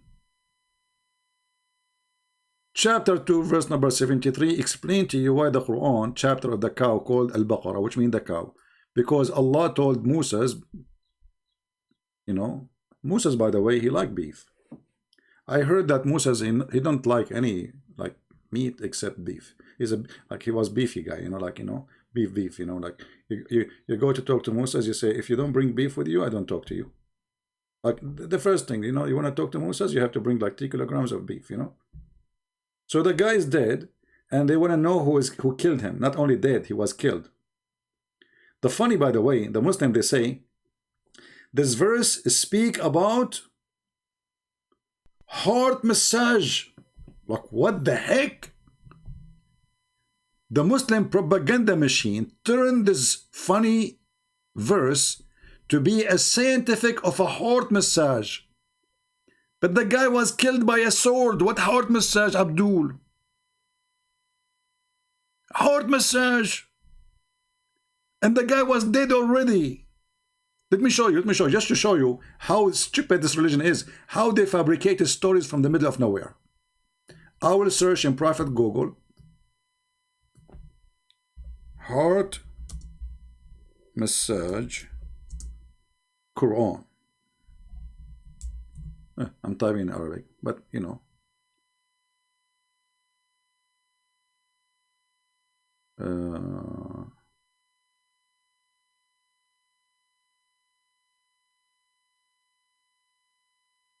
Let us type in English.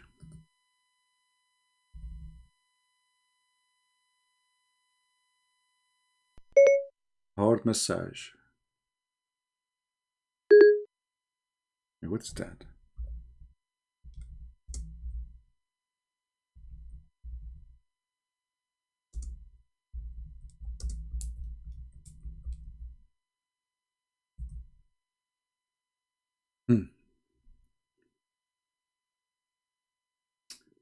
This one, brother? Maybe this one.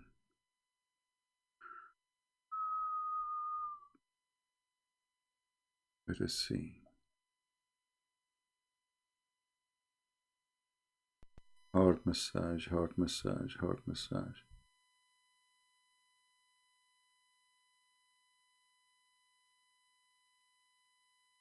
I'm just trying to find the videos because, you know, as you know, they have tons of millions of videos. Let us search for article. That will make it easier. Abdul articles.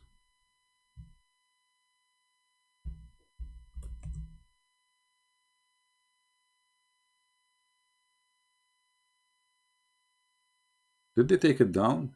Because I made a video about it before. Let's see.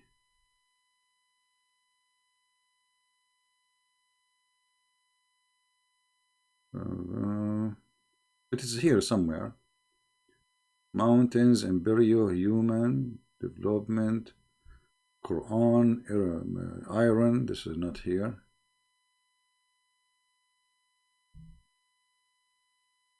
Anyway, you can find it yourself. You know, they have tons of articles about it. Heart massage, Quran, miracle. Maybe I should have changed the title. I don't know. But it's there. You can find it. Do we have any Muslim would like to call us? Until now, we have just a bunch of idiots who they aren't Muslims texting me. Idioto. Who we keep saying to them, don't text me if you aren't a Muslim, and they text me. Potatoes.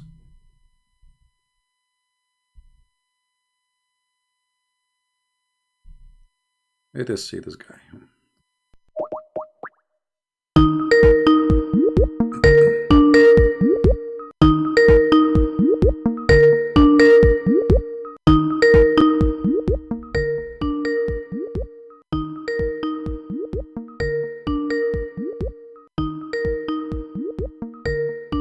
He's not answering. Hello? Hello. Yes, my friend, you are live on air. What do you like to say to us? Do you know what the topic is?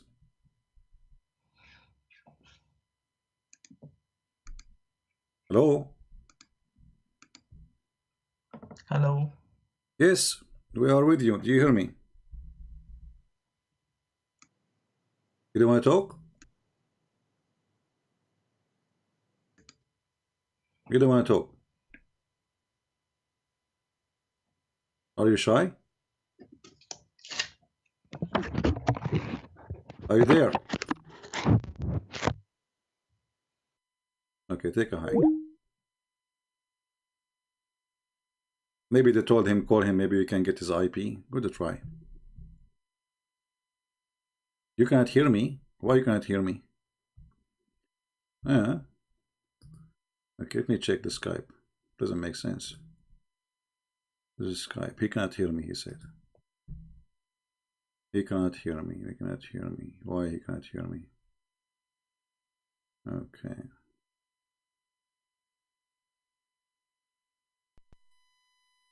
He cannot hear me.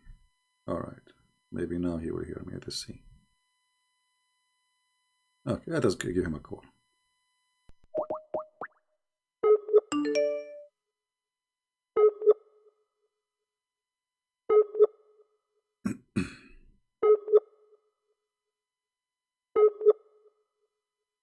Now the internet not working.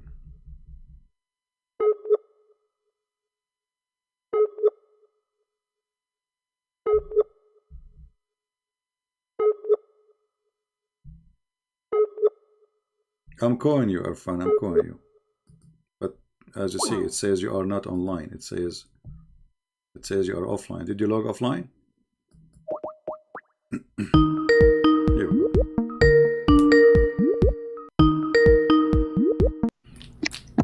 Hello. You hear me now? Yeah, I can hear you now. All right, my friend. You are a Muslim?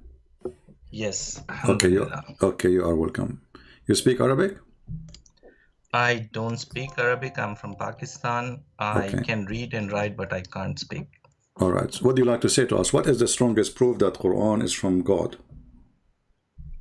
There are a lot of proofs. First of all, Quran has challenged 1400 years back that if anyone can bring one ayah similar to Quran, close to Quran, Okay. but no one could do that.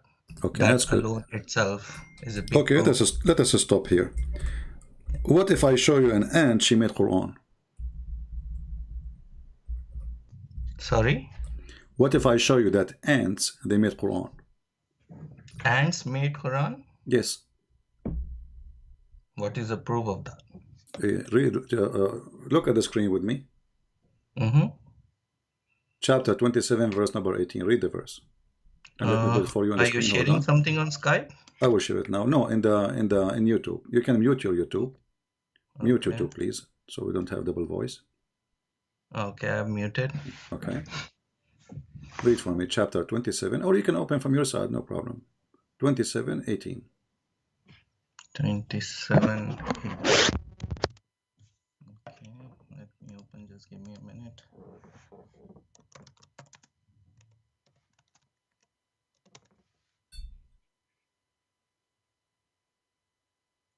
It's Surah Namal. Yeah, even the chapter is called the chapter of the ants. So here we go. The ants made the chapter. Read for me. Who's talking there? Allah or the ant? Till when they came up to the valley of ants, and the ant said, "O you ant, enter your dwelling so that Suleiman and his host would not definitely crush you. They are not aware." You said to me, Who's nobody can talking? make Quran. Here we go. This is the ant. Is that the ant words or No, Allah words? no, you got it wrong. It is Allah who is describing what ants have said about it. No, it's the ant who said.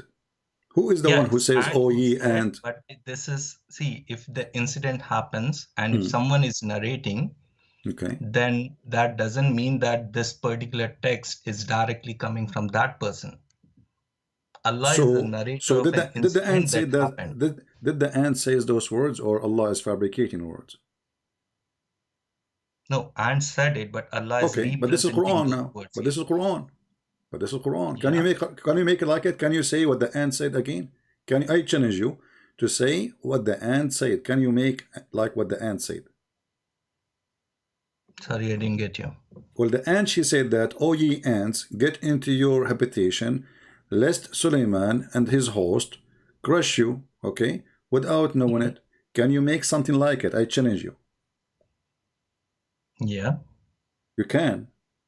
No, see, the challenge of Quran is to the mankind about making a verse. See, I'll give a simple example. If there is an incident happening somewhere, say in Sri Lanka, okay, and that incident, in that incident, someone is talking about something, but the way it is represented in Quranic text with all those wordings and everything, that is what is the beauty of Quran. But my friend, you are the one who said to me that nobody can make Quran like the Quran when the Quran is copying what other people said. So the Quran is a book of narrating what people said. So this is not exactly what. Okay. So the Quran is not who is the author of this sentence now? Who is the author of this?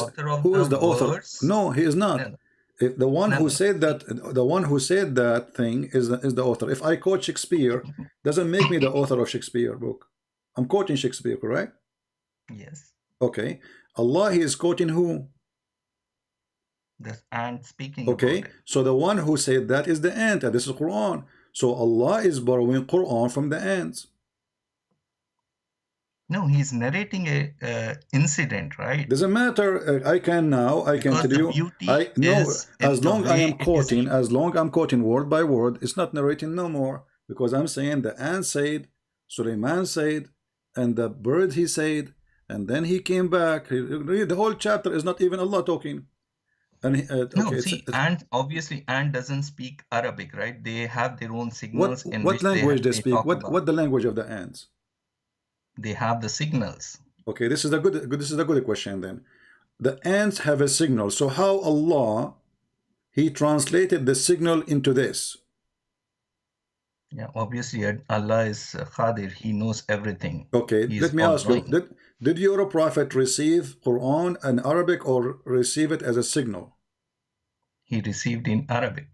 Okay, let us go to the hadith then. I want you to look at the screen and read with me.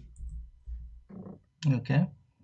It says here that your prophet, he used to receive inspiration as a sound of a bell.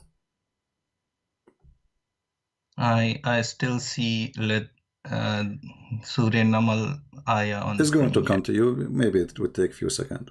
Do you see it? Not yet. They ask him, how does the wahi inspiration come to you? Read it for us. Go ahead. Still, I'm seeing Surah Namal. You highlighted, "Oh, ants, get into your habitation." Are you referring to this? No, we are posting now the hadith in the screen. Fresh your YouTube. Maybe you need to fresh. Okay, let me refresh it. Yeah, I can see. Aisha reported, "How does the wahi inspiration come to you?" He said, "At times it comes to me like a ringing of a bell, and that is more severe for me. And when it is over, I retain that. Okay. What I have received in the form of wahi. And at that time, an angel in the form of human beings comes to me and." So I asked you how the ant she spoke. You said she gives signal, right? Okay, now Muhammad receiving sound of a bell. How the bell become Arabic? See, if you need to understand something, the way human body works, right? There are different ways. Even when we are talking, that means that talk is not directly understood by your brain. It is translated into some electric pulses, right? No problem. So, But he received inspiration as a sound of a bell, ringing of a bell. It's a sound, and he did not receive it in Arabic. So Muhammad, he communicates with people. He's at the end of the day, he's a human like me and you, right? Okay. So what we understand, when the angel Jibreel, he came to Muhammad, he said to him, "Iqra." He did not give him a ring of a bell, correct? Yeah, it was in Arabic. And the Quran says, we never send the messenger except to speak in the tongue of his own people, correct? Yes. Okay. So Allah, he never sent the messenger unless he is from the people, speaking the tongue of the people, so they might understand. So the language have to come to them, have to come in the language of the people, correct? Yes. Okay. Is the sound of a bell is the language of the Arab? But at the same time, if you read the last sentence, it says that angel Jibril came in the form of human beings and he speak to him. Who care? No, it says he received it. Yeah, this is how we speak to him. He speak to him in a form of a bell. Revelation come to me like ringing of a bell. He's speaking to him. How? He make a bell sound. And as long as the Quran says Allah will never send the revelation except in the tongue of the people, that means the people of Muhammad at that time, they have a language, it's called the language of the bell. Jungle bells, jungle bells. They are celebrating Christmas all the time. How authentic is that hadith? Huh? How authentic is that hadith? It is da'if hadith, so is that a problem? Now, if it is a da'if, then obviously I have a problem. But if it is sahih and it has a good chain of narration, yeah, then it is true. So yeah, sure. Now what we would do? You don't accept it? If it is sahih, then I have no other option but to accept it. Okay, and if you accept it, what that will do? But in the same hadith, it clearly mentioned that the wahi at times it used to come as a ringing bell. It is more like an indication, and at times it used to come through an angel in the form of human being. What's the problem in that? So what? We know that this angel, he come to him in the form of a human being. Even it come in the form of a friend of Muhammad. He used to spend the night with him. His name is Dahi al-Kalbi, which is weird. I mean, why the angel coming in the form of a guy who lived next door, and he is the most handsome man in the city. So now we have two of them. But this is not our topic for now. As long as he received the sound of a bell, and then we need to ask ourselves, how and why Allah has given him a sound of a bell Quran? Why not in Arabic? No, to be frank, CP, this is the first time I'm hearing about this hadith. What I heard about this ringing bell. It was more like an indication. I was told that it was more like an indication that wahi is coming, and then the wahi used to come in Arabic. No. See, there's nowhere it says that. This is a false. See, I'm a logical And here person. here it says, قال أبو عيسى هذا حديث حسن صحيح. And you said you can read, right? Yes. Okay, it says, وقال أبو عيسى هذا حديث حسن صحيح. It is Hasan and Sahih, both. And this is from Sahih Muslim? No, this is Jami' al-Tirmidhi. Okay. Yeah. Part of Siyasat. In the same time, I will go with you and let us talk about the Quran, that nobody can make Quran like this Quran. So are you saying to me that somebody telling me that there's a guy, his name is Sulaiman, and this Sulaiman, Allah, he taught him the language of the birds. He understand the language of the ants? Yes.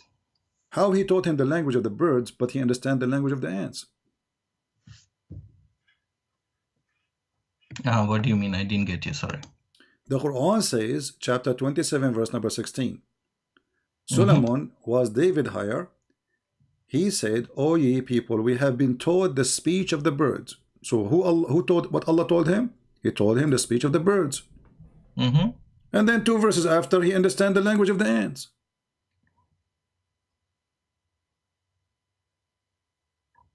Yeah, it is a blessing from Allah. What do you mean blessing? He said what he learned. He said, I am being taught the language of the birds. What Allah taught him? The language of the birds. So if you learn the language of the chicken and the turkey, you don't go and speak to the ants.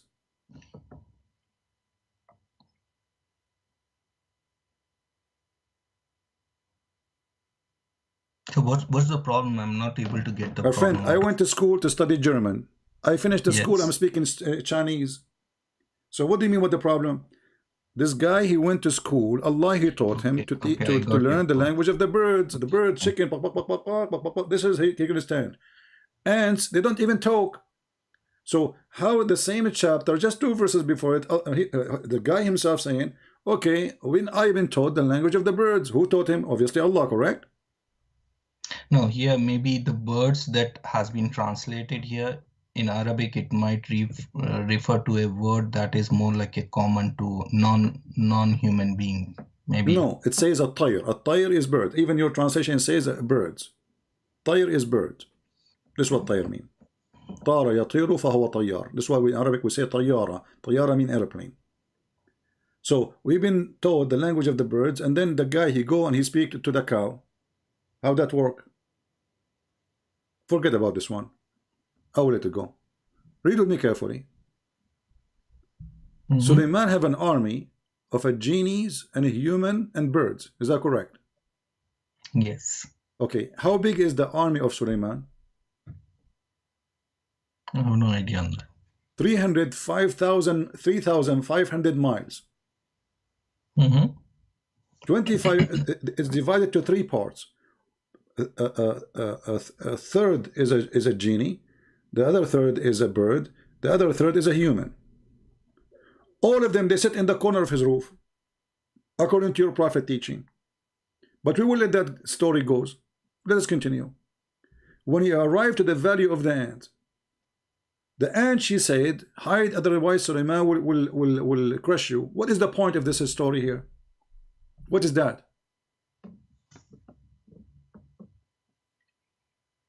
Yeah, that makes no sense. Make no sense. And you know, you are the one who said to me, you sound like a gentleman, you know, I respect that in you. You said to me, the Quran challenge everyone to make. This is a story even for kids will laugh at it. This is good for a cartoon. We have to be honest, this is a cartoon. What does this have to do with God? In the same time, Suleiman, he smiled at her speech, but you are the one who said to me, the ant, they have a signal, right? The ant, actually, they communicate either by chemical or by vibration, correct? Yes. Okay. So what speech mean? Did Allah choose the wrong word? No, signal, see, from you need to understand something here. When this Quran verse was revealed, or in fact the whole Quran was revealed, this was revealed to people of Arab or whatever those tribes were, right? And they were more like uneducated people, so Allah wanted to explain them in a layman term. That is where he has actually used, he might have used a word called speech.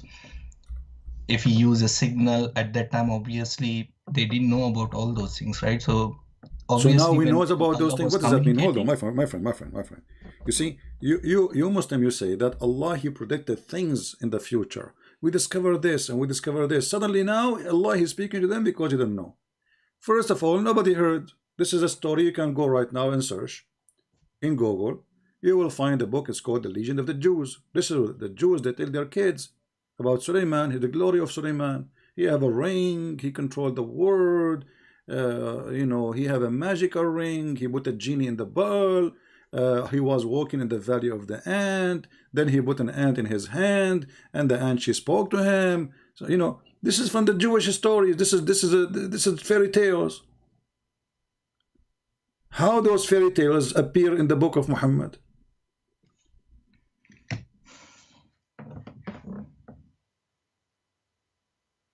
Okay, let me ask you, CP. There are so many things in Quran, right, which is giving greater meaning to humanity. Why do we need to go and cherry pick something which is a little bit ambiguous and which is not clear? Maybe there is some context behind that at that time which is not clearly explained.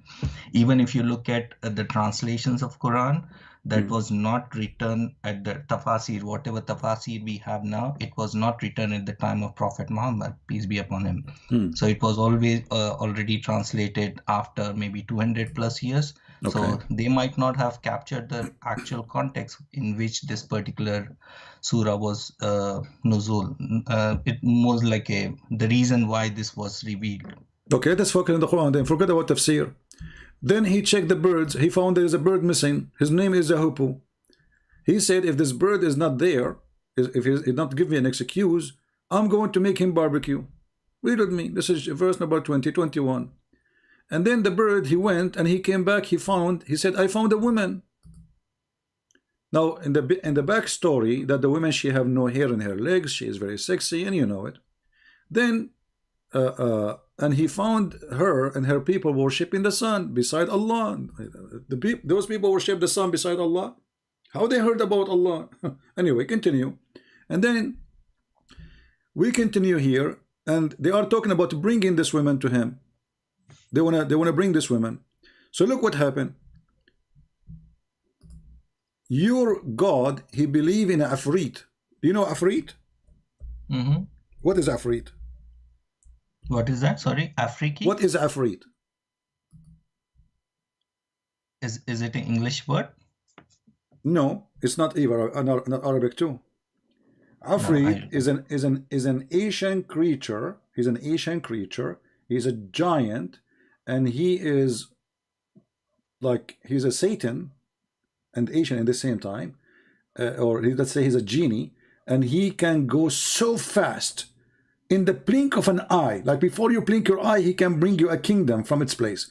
How in the world that God, he believe in such a thing? This is legions exist long before Islam. It's a fiction. Is there such a thing? It's called Afrit. He can bring you anything before you blink your eye.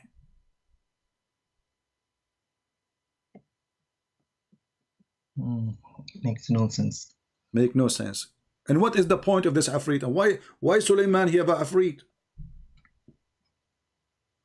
See, I'll tell you something, CP. Like in Quran, obviously I don't know Arabic. I tried to learn Arabic to whatever extent I could.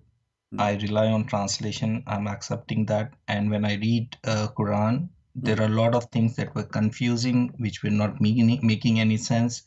Then I leave it to Allah, saying maybe there was a context based on which it was revealed. So I always try to look at positive things that are coming. It's about showing mercy to people, giving charity. But my friend, what does have to do with this? You see, hold on. Everybody, you know, even cult leaders, there's like, even between Christians, there's people who claim to be following Jesus, but they are fraud. They say, give it charity, donate to us, take their money, right? You know that, right? This exists everywhere, in every religion. So Muhammad is no different. Muhammad, he says, I will not meet with you unless you pay me. If you want to see, he made even a verse about it. If you want to meet the Prophet, you have to pay him in advance for private consultation. And then, what kind of a prophet are you? Did you pay me anything to talk to me? Okay. No. You know, do you think I don't need money? Do you think really I don't need money? All of us need money, right? Yeah. Okay. Now, I'm sitting here for many hours every day for free. What? And I'm not a prophet. I'm not a priest. I'm not a bishop. I don't claim even to be a good guy. All right? I'm a guy who carry his gun with him wherever I go. I'm not claiming to be good. So now, why you do not need to pay me to talk to me, but you have to talk, in order to talk to Muhammad, you have to spend something. And Muhammad, he claimed that this is charity. Why Jesus don't want you to spend something to meet him, to talk to him? Why we have to pay? I will give you another example. You said to me, I focus in the charity. No, forget about this one. This one is not a big deal. What is the business of Allah to say any woman she can offer herself to the Prophet, so the Prophet he can sleep with her? What is that for? Muhammad already he have many wives, correct? Mm-hmm. Why Allah he need to make a verse saying any believing woman she is welcome to offer herself to the Prophet so he can sleep with her, not to marry her? It says yastankihuha, to F her, excuse my language. Any believing woman, what does that have to do with God? I mean, the guy is already a prophet. The guy already have many wives. The guy already have many slaves to sleep with. Why he need his God to write a verse saying, and any believing woman she offer herself to the Prophet so he can sleep with her? What does have to do with God? Be honest with me. Why translating that as sleep? It is it is coming from a root word nikah, which means marriage. No, nikah does not mean marry, and I can prove it to you in 2 seconds. Here we go. If a person, he divorced his wife 3 times, what do women she have to do in order to go back to her husband, the new husband?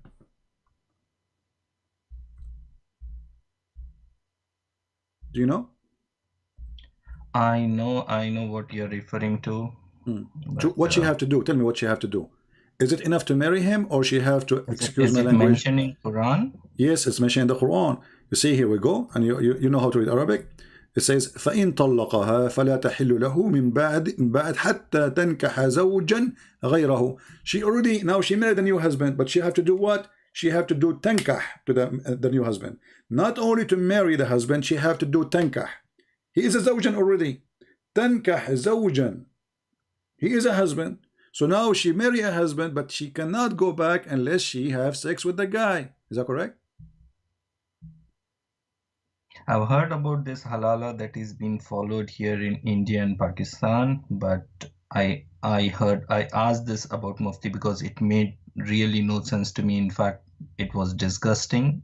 And I asked my Mufti, and he said, this is not from Quran. This is something like a culture or a practice that has been proffered here in Pakistan. This is Quran. What? Not from Quran. This is Quran. This is come on. This is chapter 2, verse number 30. The same chapter of the Hindu, the cow chapter. What is the verse? Let me write it down. Chapter 2, verse number 230.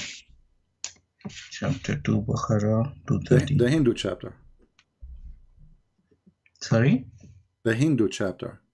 It's Surah Baqarah, right? Okay.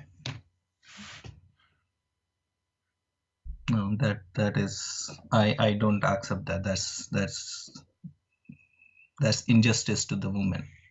Not only injustice. This is stupid. I mean, husband who did something wrong, that doesn't mean that the wife has to suffer. Not only that. This is the most filthy thing ever you can imagine. Women, they go now. They find find a new guy to marry him, but it's not enough. They have to sleep with him. Actually, here we go. We have a hadith here in front of you. I can put it for you. Where but a woman, this is something not being how would I say, preferred. This is something to restrain people from giving divorce on the tip of the tongue. My friend, who cares? Muhammad, he made this rule, make it easy to divorce.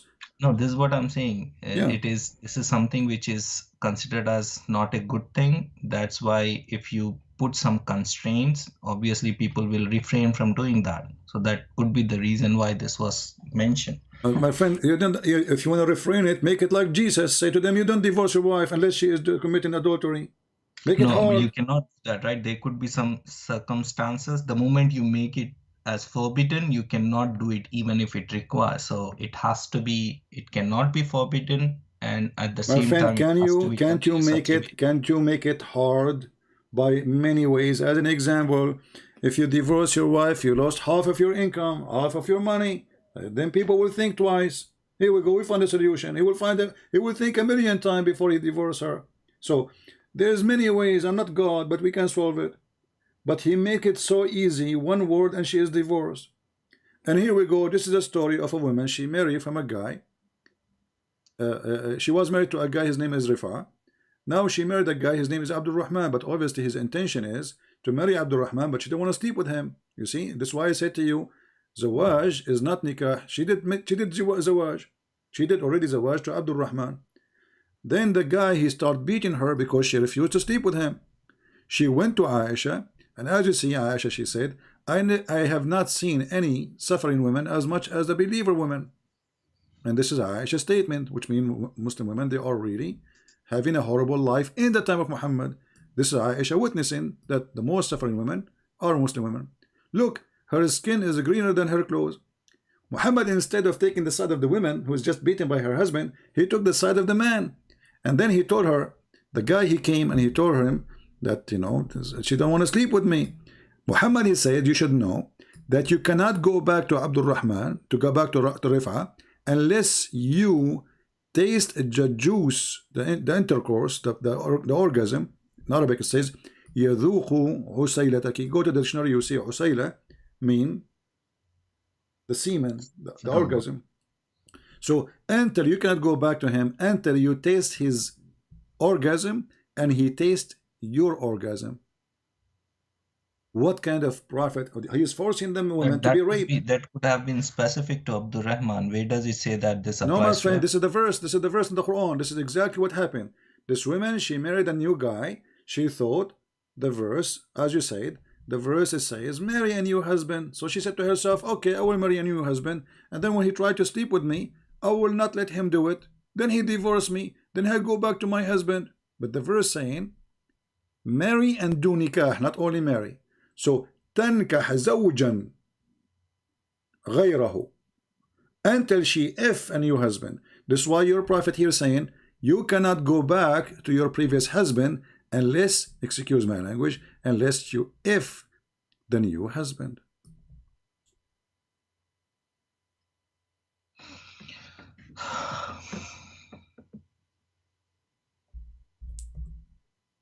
And this hadith is reported many times, and this is Sahih Bukhari.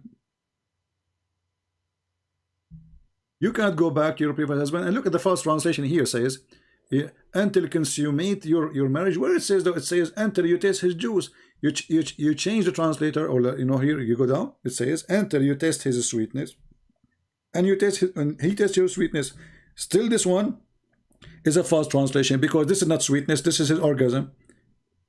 Look, all of them, they are giving you taste her sweetness and she tastes his sweetness. But there's no sweetness. Usayla is the orgasm here. This is a different translation. Look, sweetness of intercourse. Look at this. Sweetness of intercourse. What is that? Look like the sperms of the Arab is sweet. They eat too much sugar. What kind of a prophet he said to a woman? If your husband, the poor woman, she want to go back mostly because her husband divorced her. She have children. She want to go back to her children, not because of the idiot husband. And now she cannot go back to the previous husband unless she is being raped, literally, because the other guy, as you see, he's beaten her. And Muhammad, he told her, aha, if you think you can go back there, no. You have to let the guy if you, and then he divorce you, and then you can go back to the previous husband. What kind of religion this religion is? No, you cannot call it as I'm accepting that it's a wrong practice, but you cannot call it as a rape because it involves the, how would I say, the woman, the wife has to agree to that marriage. Only then it happens. No, you see, the guy is beating her. The woman, she don't want to sleep with him. The women, I just showed you the hadith, my friend. The woman, she don't want the guy, and she is making all kind of executed. Read carefully. Read carefully. Stop him from doing that. Huh? So Prophet Muhammad did not stop him from... No, he took the side of the man. The hadith in front of you. This is, you can open it from your side. Sahih al-Bukhari 5825. Muhammad, he took the side of the man after he did beat her. And the reason he did beat her, she didn't want to sleep with him. When she went to Muhammad, they asked her, why you are not sleeping with him? He says, he cannot have sex. But obviously this is not true. She's making an excuse. She don't want to sleep with him. Muhammad, he takes side. He says, you need to know, you cannot go back to your husband, previous husband, unless he tests your orgasm and you test his orgasm. But look what happened in the process. Aisha, she said, hadith number? Hadith number is 5825. Okay. I'll definitely refer and ask. Sahih al-Bukhari. And the woman, she have a skin. Her skin is greener than her clothes. Shouldn't at least Muhammad says to him, why you are beating her? Different hadith says, a man will not be questioned about why he is beating his wife.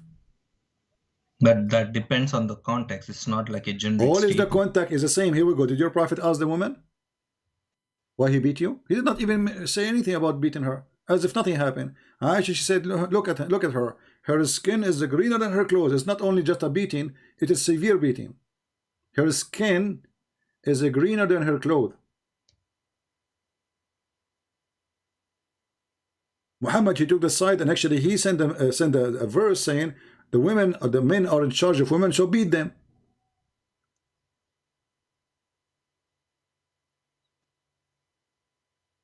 And this is a rape. The woman, she don't want to sleep, even if he's the husband. If the woman, she don't want to sleep with him, why Muhammad saying to her, oh, you have to do it? The woman, she is seeking refuge, coming to the house of Muhammad, hoping that he will help her against the husband, correct? Otherwise, why she is coming there? What do you think? The husband is already beating her, right?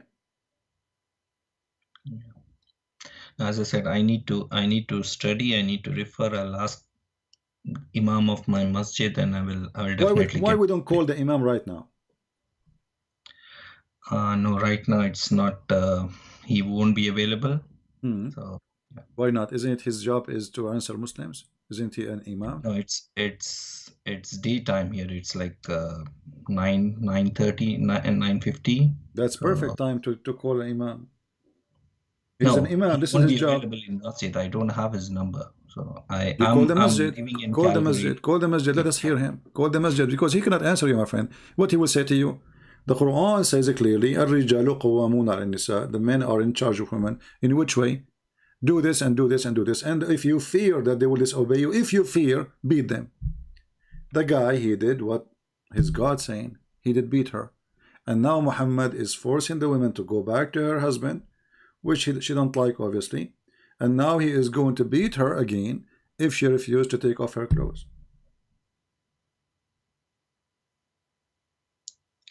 As I said, I need to refer. I need to ask. And no problem. Forget about it. Okay, no problem. No problem. But let us go back. Let us go back. You said to me yourself about the story of Sulaiman. Nothing there makes sense, correct? It doesn't make sense. Okay, but this is Quran. So how? What kind of God? His teaching doesn't make sense. And you are the one who says to me, nobody because can make those Quran are the like the Quran. stories. See, you need to understand. At least from my side, I look at Quran in two ways. There are some things which is meant for the whole humanity in general. That is something like a message to the whole humanity which we need to follow. And there are some contexts. There are some verses and ayah which is related to a specific period of time to prove or to provide some details about those people. So I assume that this is falling in the second category. Okay, but what as an example, did Allah make a special verses for Muhammad, just made for him, special law? How many wives Muhammad he can have? But he came to spread the message, right? Okay. So he need to. So if I come to spread the message, that means I can. Excuse me, my friend. Let me complete. I will let you. If I came to spread the message, that means I can excuse my language, more women than others. No, it's not that. You need to. So, you cannot look it in this way, right? No, I can. No, I can. Why not? Why not? Why? If he is a messenger and he is a Muslim, is he a Muslim or he's not a Muslim? He's a Muslim. Okay. Why he is a Muslim but he don't want to follow Islam? What do you mean he didn't follow Islam? Where he didn't follow Islam? If a Muslim person have 5 wives, the woman number 5 is adultery, correct? That he was a special Muslim. He will be stoned. He will be stoned to death. So you are saying to me, Muhammad, his specialty is to have more women and commit adultery. No, it's not. It's not about that. There is a reason why he has, as I mentioned. Why he has? Give me the reason. He needs to spread his message to different people. None of those women he married, they help him to spread the message. All of them, either they are captured, or a woman he took from a guy who died before him, like Sauda. Her husband died because he sent him to war. No, I'm talking about his wives. I'm talking about his wives. I'm not talking about. His wives already they are believers. Aisha, she is the daughter of Abu Bakr, and the other women who they are not believers, he kidnapped them anyway. What they can do? Who care about this? They are slaves already, like Safiya. So I asked you why he have a special law. You said to me because he's a special. What is special about him? Did Moses have a special law that he can sleep with more women than other Jews? Did Abraham have a special law? Did anyone? Why is a so what is a prophet? So what if he's a prophet? No, see, I'm not saying that Moses or Jesus, whatever it is, they had their own role for a specific period of time for specific people. But if you look at Prophet Muhammad sallallahu alaihi wasallam, he is the last prophet. So what if he's the last prophet, my friend? So what does that mean? So he's the last. Okay, he is the last prophet. He is the last prophet. He have 13 wives. He have hundreds of slaves. He can sleep with them. Why he made a verse and any woman she can offer herself to the prophet? What is that for? Give me a reason. You see, I'm single. So if God says, and I am a prophet, says, "Hey, Christian Prince, any woman she offer herself to him," I say because this poor guy, he is single, he's trying to find a wife, maybe. So his God is trying to help him, no problem. But this guy already have 13 mother-in-law. He have hundreds of sex slaves. Why he need to? Not only that, it says in your interpretation for the verses, if the prophet eyes fall into a woman, her husband must divorce her, so the prophet can have her. But see, I cannot sitting here after 1400 years. I cannot predict. Doesn't matter after 400 years, my friend. After 1400 years or 1 year, do you respect a man? He see your wife with my respect your family. Then he wanna force you to divorce your wife because he like her, just because he's a prophet. Is that what prophet do? No. Okay, so we have to be honest. What 1400 years? I mean, people, human are human. I'm talking about the context. You asked me why he did that, so I said, obviously, sitting here, I cannot say that. Why we cannot say that? Why? I mean, the guy already have many wives. What does have to do? What does have to do with Islam anyway? The guy already married. I'll tell you something. I'll give a simple example for it. For example, if you look at a man being punished for his crime, and if you just look at someone punishing him or giving him a death penalty, and without knowing the context, you cannot ask questions saying, is he wrong in killing that person, right? My friend, we know the context. We know the context. The man in front of us, his name is Muhammad. He have 13 wives. Even Aisha, she said, Inni ara rabbuka yusari'u ila hawaka ya Muhammad. I see that your God, he rushed into your lust. The God, he worked for Muhammad. Muhammad, he had a fight with Aisha and Hafsa. Do you know that fight? I know you're referring to that incident of Maria al-Qibtiyya. Okay. Muhammad, he slept with Mary the Copt. They found him sleeping with her. But there is a conflict there, right? Some no problem. Forget about the conflict. It is about forget about the conflict. Forget about the conflict. I'm not going to talk about it. I want you to read for me the following verse and tell me who is the one who made this verse.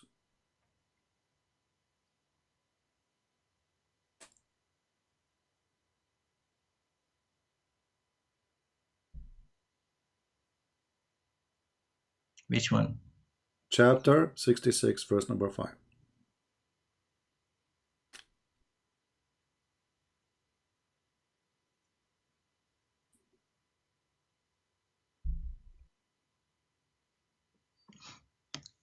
It may be if he divorced you, that his Lord will give him instead of you wives better than you. Muslims who submit to Allah, believers obedient to Allah, turning to Allah in repentance, worshipping Allah sincerely, fasting, or immigrants for the sake of Allah, previously married and virgin. Okay. Who is the one who made this verse? Allah has made this one. What if I show you that the one who said this verse is Umar al-Khattab?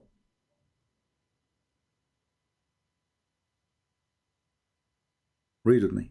What do you mean? Umar is the one who created this verse. Muhammad, he copied it. He claimed Allah sent it to him. What is the proof? Here we go. As you know, I don't speak without proof. You need to remember one thing, my friend. I will never say something. Never. Unless it's true. Because I have thousands of people. This is recorded. Which surah this belongs to? What? This verse belongs to which surah? The verse I showed you. This is this is chapter At-Tahrim 66. Okay, 66. Okay, yeah. So if we go here, let us see the hadith. Let us close some pages. Here we go. Read with me. This is Sahih al-Bukhari. Let us go. Omar saying, my Lord agreed with me in 3 things. By the way, there are more than 10. But this hadith here says 3. I said, take the Kaaba as a place station for prayer. Allah, he took the verse as it is. He put it there. I said, make them wear hijab. Allah, he said, he took the verse as I said. I said, it may be Allah will divorce you. Allah, He sent the verse exactly as I have said. Read with me.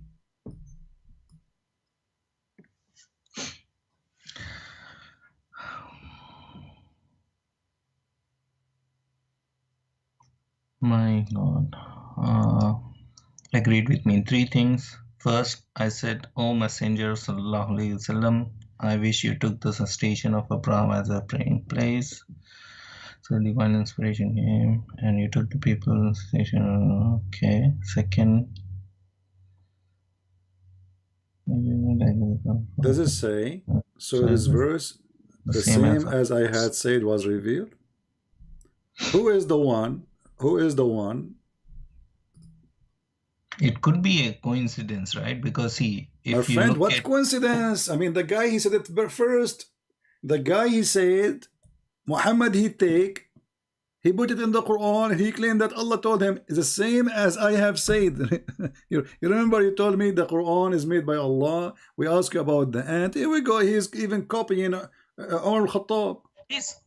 no, you cannot correlate this with what I said in the beginning, right? Because the way the style of Quran is different. So even if it is referring to a context which is being said by someone else, but the representation and the language and the grammar it's the same exactly. He quote Omar.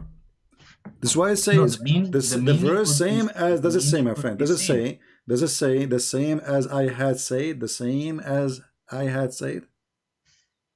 Yeah, the meaning of it was same as he said. Okay, no, the meaning. It says the same as I have said, not the meaning. Not the meaning. He said to him, take the Kaaba as a station. The Quran, we have the verse. Take the Kaaba as a station. Who said that? Umar al-Khattab. The hijab is from Umar al-Khattab. The divorce of the wife of Muhammad, Umar al-Khattab. So what is Allah?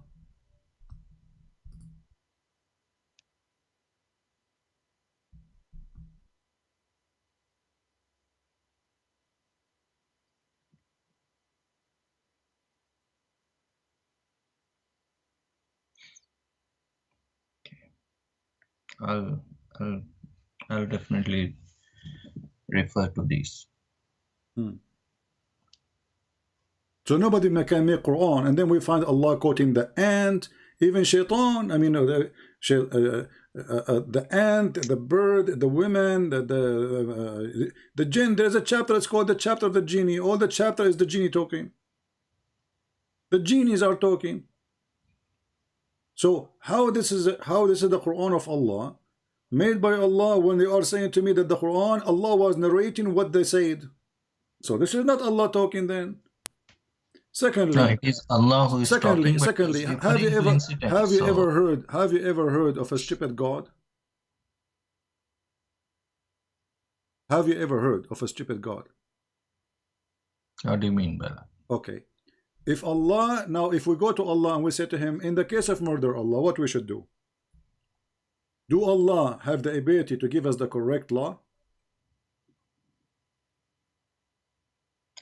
No, it is not everything is there in Quran, right? Obviously, Prophet. No, we are talking about the Quran now. We are talking about the Quran. Focus with me. I'm talking about the Quran.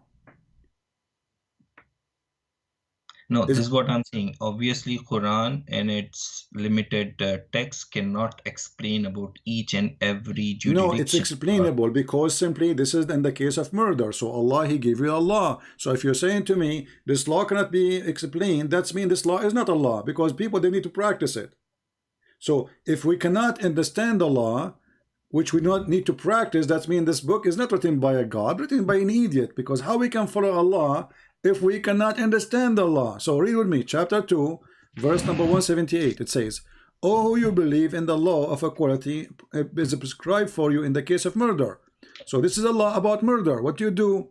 Free for the free, slave for the slave, women for the women. Is that a law coming from God, or this is coming from an idiot who took too much hashish?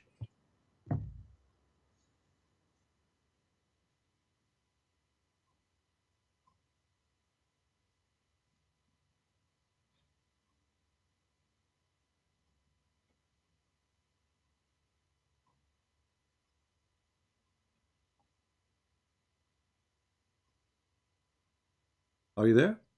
What does it mean? Slave for slave. If I am a free white man and I kill a white man, I will be killed. If I am a white man and free man and I kill the slave a black man, you kill my slave. If I kill your wife, you kill my wife.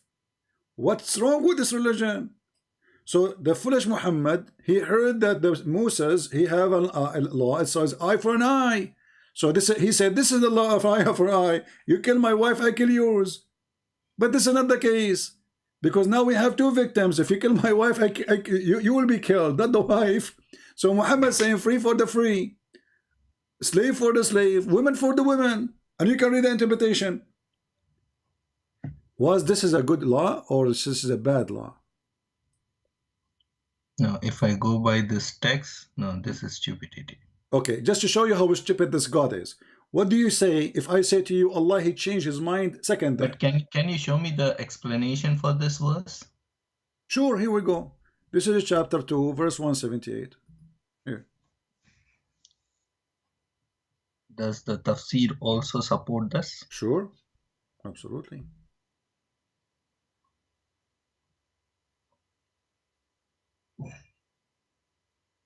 The tafsir is supported with a lot of gas. Here we go.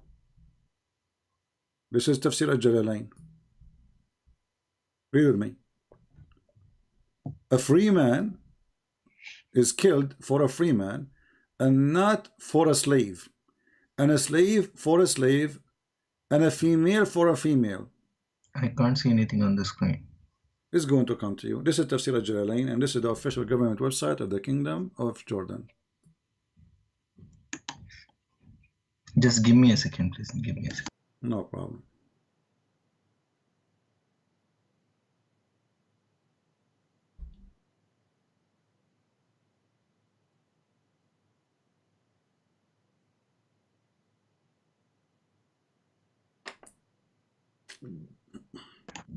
Sorry about that. I had to take a call. Yeah. No problem. Okay, now I can see.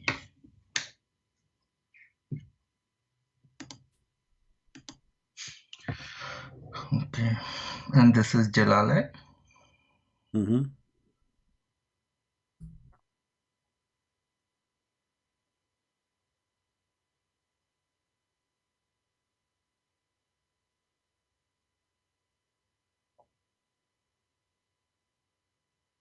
But here, if you see, the Sunnah makes it clear that a male may be killed in retaliation for a female.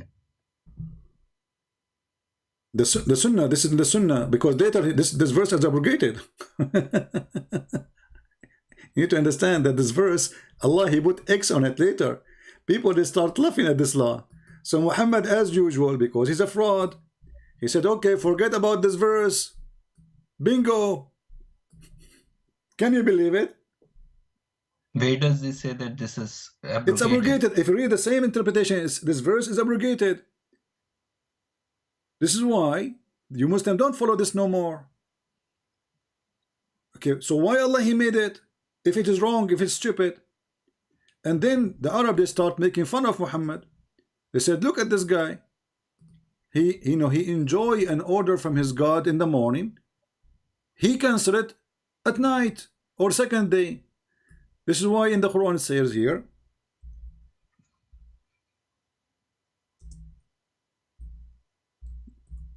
and as we read, chapter 2, verse 106, none of our revelation we abrogate or cause to be forgotten. Allah, he sent revelation and he want to cause it to be forgotten. I thought the Quran is preserved. We substitute something better or similar. This is why I call it, this verse is the verse of the BS. Better or similar. So Allah will make you forget it because he will make a better one. Like what the heck? So Allah, he admit that his first law or first verses were stupid and now we need to fix it. And because now you might say to me, maybe it means something not else. About fixing. See, as I mentioned, right, on different situation, the conditions may be different. So obviously, my friend, the same prophet, the second day, the same prophet, the same message, the same God, the second day. Read with me. This is a chapter 2. This is what I'm saying. For example, if I'll just give you an example. If I say today it's snowing outside, wear your jacket. My And friend, this tomorrow, is if the it is law not of snowing, I'll murder. ask you not to This wear is it. the So that law. doesn't mean that No, this is the law of contradicting. murder. The law of murder is a law of murder. Guy, he killed the guy. What is the punishment for the guy? Give me the punishment. Now we know, we are not questioning if he killed or not. He killed. So we confirm that he killed. Okay, what is the punishment? That punishment should not change. Because simply now we know that this guy is a victim, this guy is a criminal. We don't change it second day. Then we go, chapter 2, verse 106, we go to the tafsir. The Arabs start laughing at Muhammad. For this guy, he enjoys something in the morning to his followers. 106. And he changed it second day. What does the Muslim what say it about changed? this? You said to me, you said to me whether is a crime is a whether you change second day the law for it. I just made a law yesterday. Give me an example. Or just No, give me but an this, example. but it doesn't make sense, my friend. This is not an example. This is sorry. We are 106. This is 101. So why it's going there? No, 106. see, I'm asking this question, right? This specific word or the verdict regarding murder. Read carefully. When the disbelievers has not been refuted by any imam or any. Nobody can refute. Nobody can refute. That's why no Muslim sheikh dare to call me. When the disbelievers began to write, they are starting making fun. The disbelievers start making fun of Muhammad in the matter of abrogation, saying that one day Muhammad enjoins his companions in one thing, and the next day he forbid it. It's not even next year. He told them in the case of murder, what? Give me one example for that. I just gave you an example. And there's tons of them. The Quran witness for the Quran saying we are going to cancel and we give you something better or similar. And if it's something similar, why you want to cancel it anyway? So the disbeliever, they start laughing at Muhammad, and this is Tafsir al-Jalalain, as you see. They say Muhammad in the morning he gave an order coming from his God. Second day he changed the order. Why Allah find himself wrong?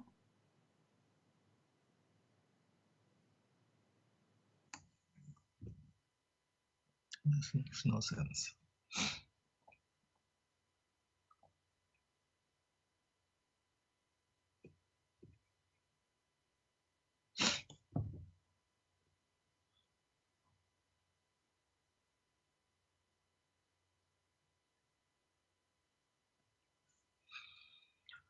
Okay, I'll ask this question also. I've noted down. But my friend, you keep saying to me, I will ask the question, but you are the one who said to me the Quran doesn't make sense already.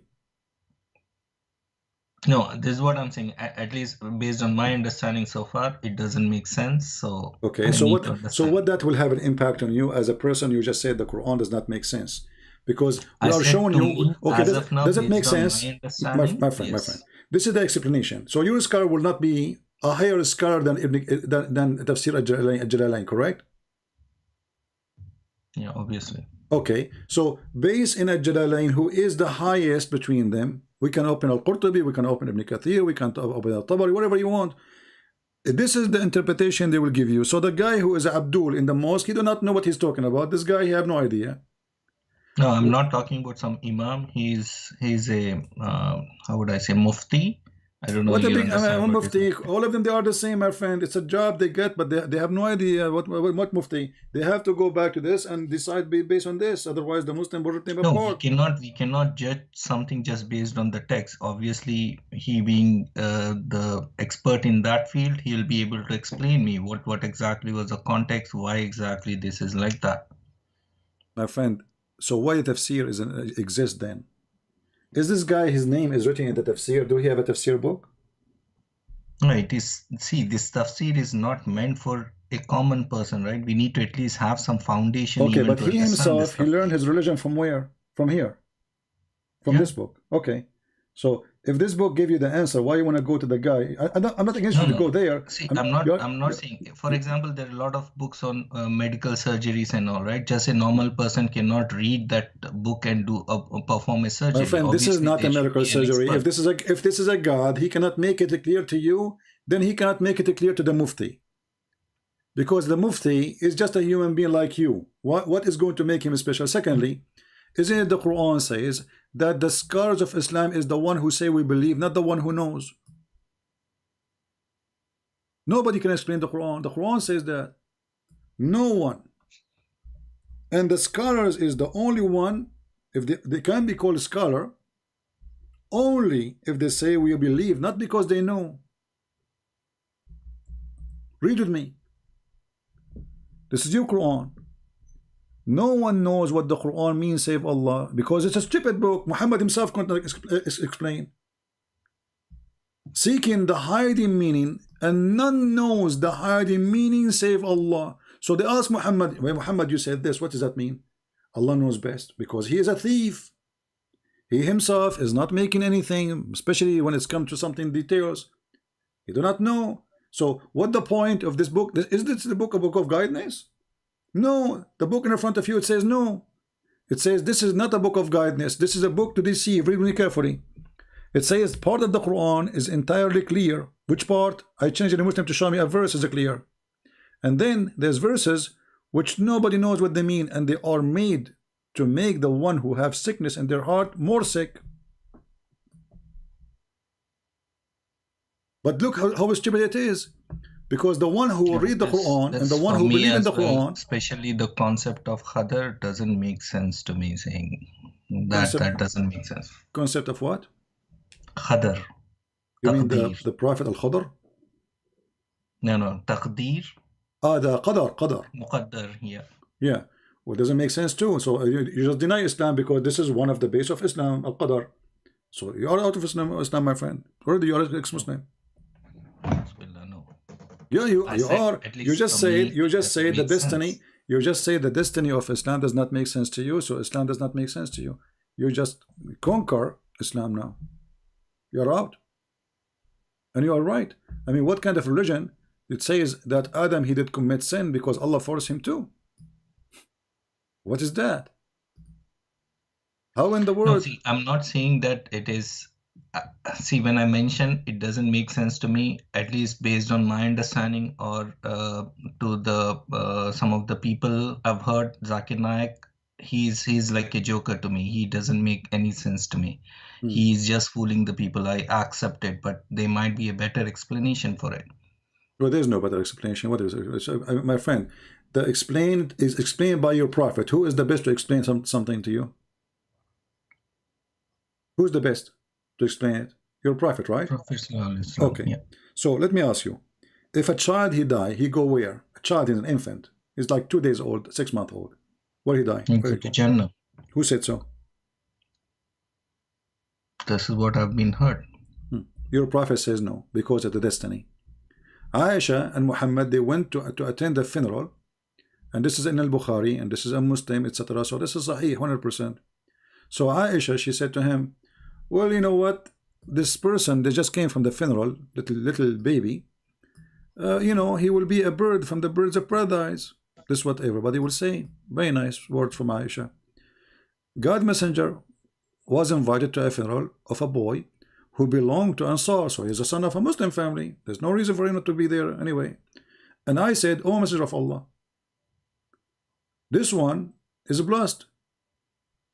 He is one of the young ones in paradise, for he has done no evil, being too young for that. He replied, it might be the otherwise. For God, he created the some who goes to paradise, doing so when they were still in their father backbone, not loins, fast translation. And he created the others who go to hell, doing so when they were still in their backbone. So based on this, even a child who never commits sin, we don't know, he might go to hell, because we don't know. Allah, when he created them, he decided who will go to hell, who will go to heaven. But as you know, my friend, a child who commit no sin, as you said, and you agreed with me, right? He shall go to heaven, yes. Correct? Okay. Yes. So why this guy will go to hell?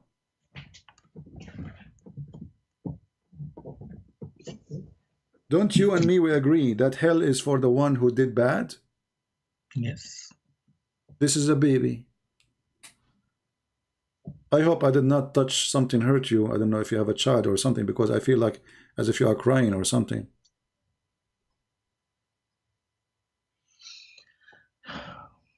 putting a lot of doubts in my mind now.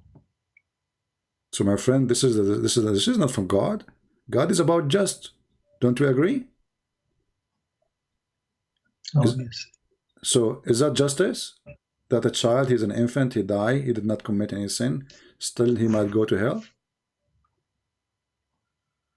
In fact, this is the same question I had. I once read about the incident of Banu Qurayza. It didn't make any sense to me. Everything, my friend, doesn't make sense. This religion doesn't make sense. It doesn't make sense that there's a God who will give you women with big boobs, endless penis. Isn't it? This is obvious. This is from the devil. Imagine if I come to your home and I give you a card, says, "Believe in me, I am a prophet, and I have a pictures of girls in this card, naked pictures." I say, "We'll give you a lot of those if you follow me." Isn't it obvious this is from the devil? Do we have to be really so, intelligent to know? This man is making fun of everybody. He's devilish. He don't want you even to believe that a little baby who commit no sin, he did not even reach the age to do sin. This is not only not just, this is evil. Jesus says, if you don't become like the little ones, you will not enter the kingdom of my Father. So Jesus made it clear that the little ones, they are granted to be in the kingdom of God. The little ones. Why? Because they commit no sin. God is about justice. God, he judges us. We don't go to the judge unless we are accused of something or we did something, correct? Yeah. This person accused of what? And he did what? Nothing. So I invite you, my friend, I'm not going to say your name in public. I will leave that for you. I invite you to leave Islam right now. You are smarter than this. It's not a easy decision, right? I've been My friend, following who said, Islam for 32 my years. friend, this is not really about easy or hard. It is hard for sure. I'm not saying it's easy. This is not taking a shower and that's easy, that's it. But you agreed with me that this is garbage. No, I'm acknowledging, in Christian Prince, I'm a logical person. I'm educated. I hold a PhD degree, so it's not like, it's some. So you are a doctor. You are a doctor. I don't know doctor in what, but a person who have a PhD. Science.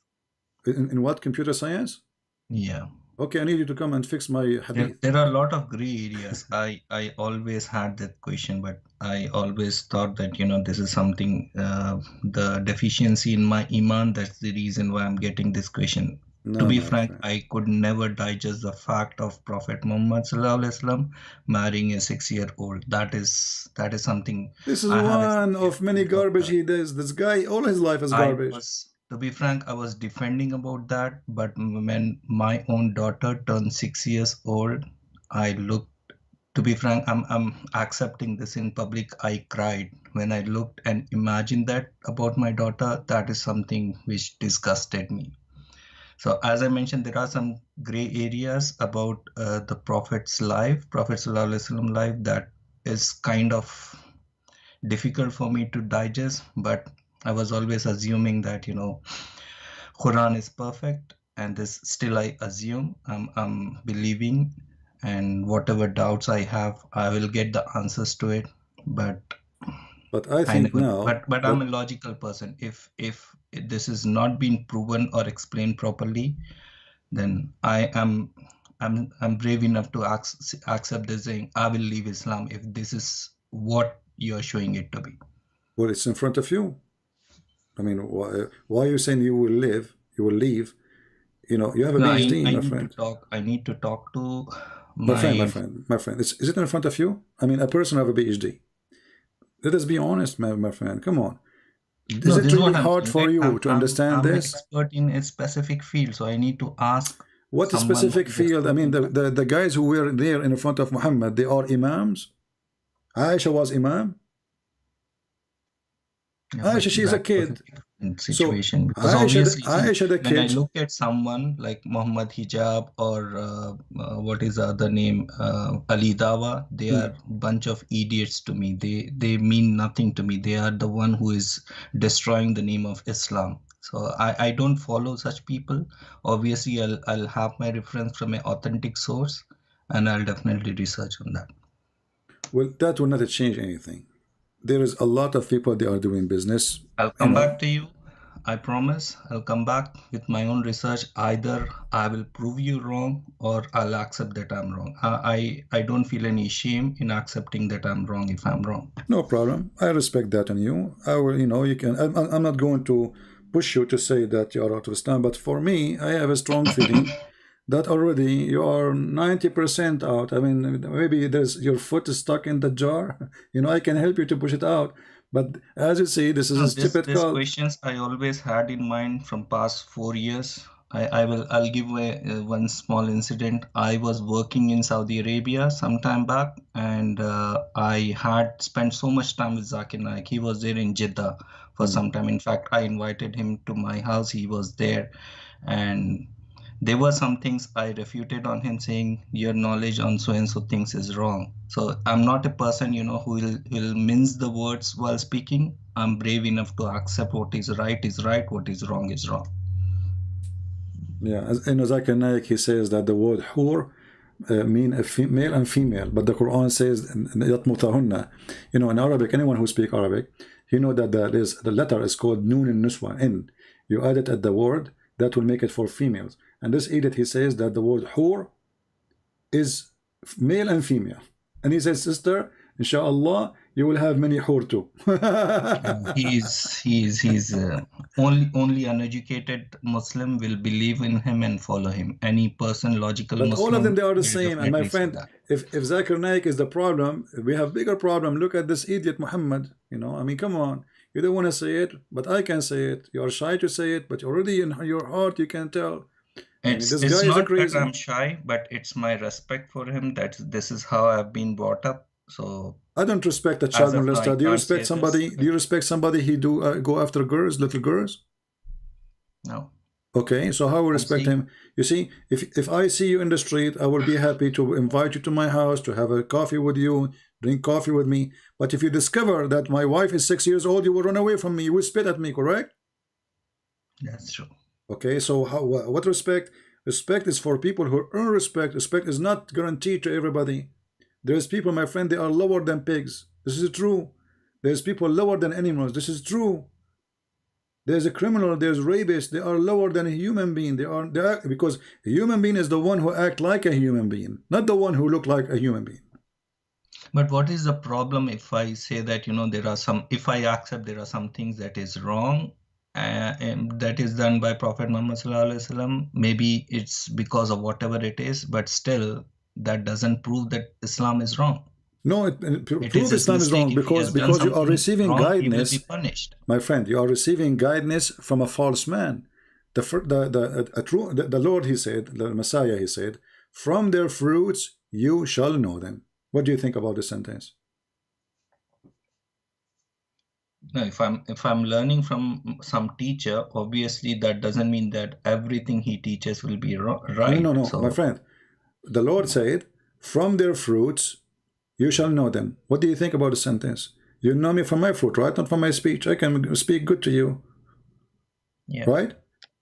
There's many people, they speak good. They cheat. They lie. They do everything, correct? Right now. Okay. So speaking good doesn't make you good. Claiming to be good doesn't make you good. But your fruit is the judge. The fruit of Muhammad is ugly. What more fruit? I mean, name one thing Muhammad did is not wrong. He tortured a man for telling him about his money. The guy, he owned the money. The guy, he forced Abu Bakr to give him his daughter. The guy, he kidnapped women from their husbands. The man, he made it lawful to rape women who they are already married. The man, he allowed theft. The man, he ordered muta. What about muta? What do you think about muta?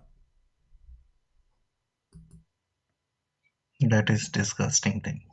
A woman, she can rent herself to a man for a day or 2 hours. What kind of a prophet this prophet is? But isn't that abrogated? This is he see. I mean, he was stupid or what?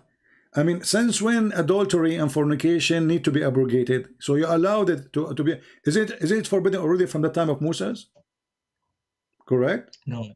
He if I remember it correctly, there was a situation where Sahaba was in at the time of war.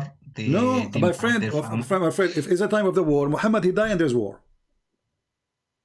If this is the reason, this is a fabrication, because until now Muslims they never have have war. Name for me one Muslim country is not in war. You're from Pakistan, you have a war from India. Does that mean you do muta? You say no, it's abrogated.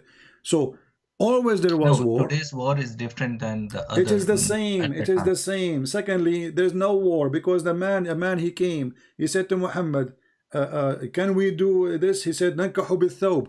This is not a war. He go a women. A war. They go kidnap women from their husband. They do not need women. They bring women with them. When you are in war, you are going to war, and what when war do? They bring malakat al-yamin, the slaves. So they are not short of women. Those are people who they are walking in the street, and then they see a woman, and they say to her, "Do you like to sleep with me? How much? What do you have?" He say, "Well, I have this," and they exchange the service. Is that correct? But if you see the last sentence, Ali made it clear that Prophet ﷺ said the muta marriage has been cancelled. My friend, what kind of a God? Secondly, the God he allowed, Muhammad he cancelled it. Read with me carefully, just to prove to you that when they say to you this about war, it's a lie. They were asking him to be, my friend, they asked him, they thought maybe they can do what the Christians do, like the monks. They don't get married, they don't have sex. Look what, read with me. We used to participate in the holy battle led by Allah Messenger. This is about what? This is a war here, right? Okay. And then he says, and we have nothing with us. We don't have a wife. This is the hadith they are going to mention to you. And they said to him, shall we get ourselves castrated, which means we don't do sex? He forbid us, and then he allow us to marry women with temporary contract. This is the Muslim translation, correct? Okay. How you marry and you are in war? Have you ever heard of somebody riding a horse when he is in war, and now he marry a woman and he is in the horse? No, obviously, but all the time they are in war. To marry a woman. It's talking about if you read this clearly, it says this was during the time of battles. My friend, in the time of battle, you have no time for marriage. You have no time for women, and you are riding the horse. This is not, obviously, they are not in the horse. They are not in war. They are asking a woman. When they are. We say war, that Okay, hold on. Let me ask you. Does the Quran says you take malakatul yamin, you take your right hand possess in the war? Muslims can't take the women slaves, correct?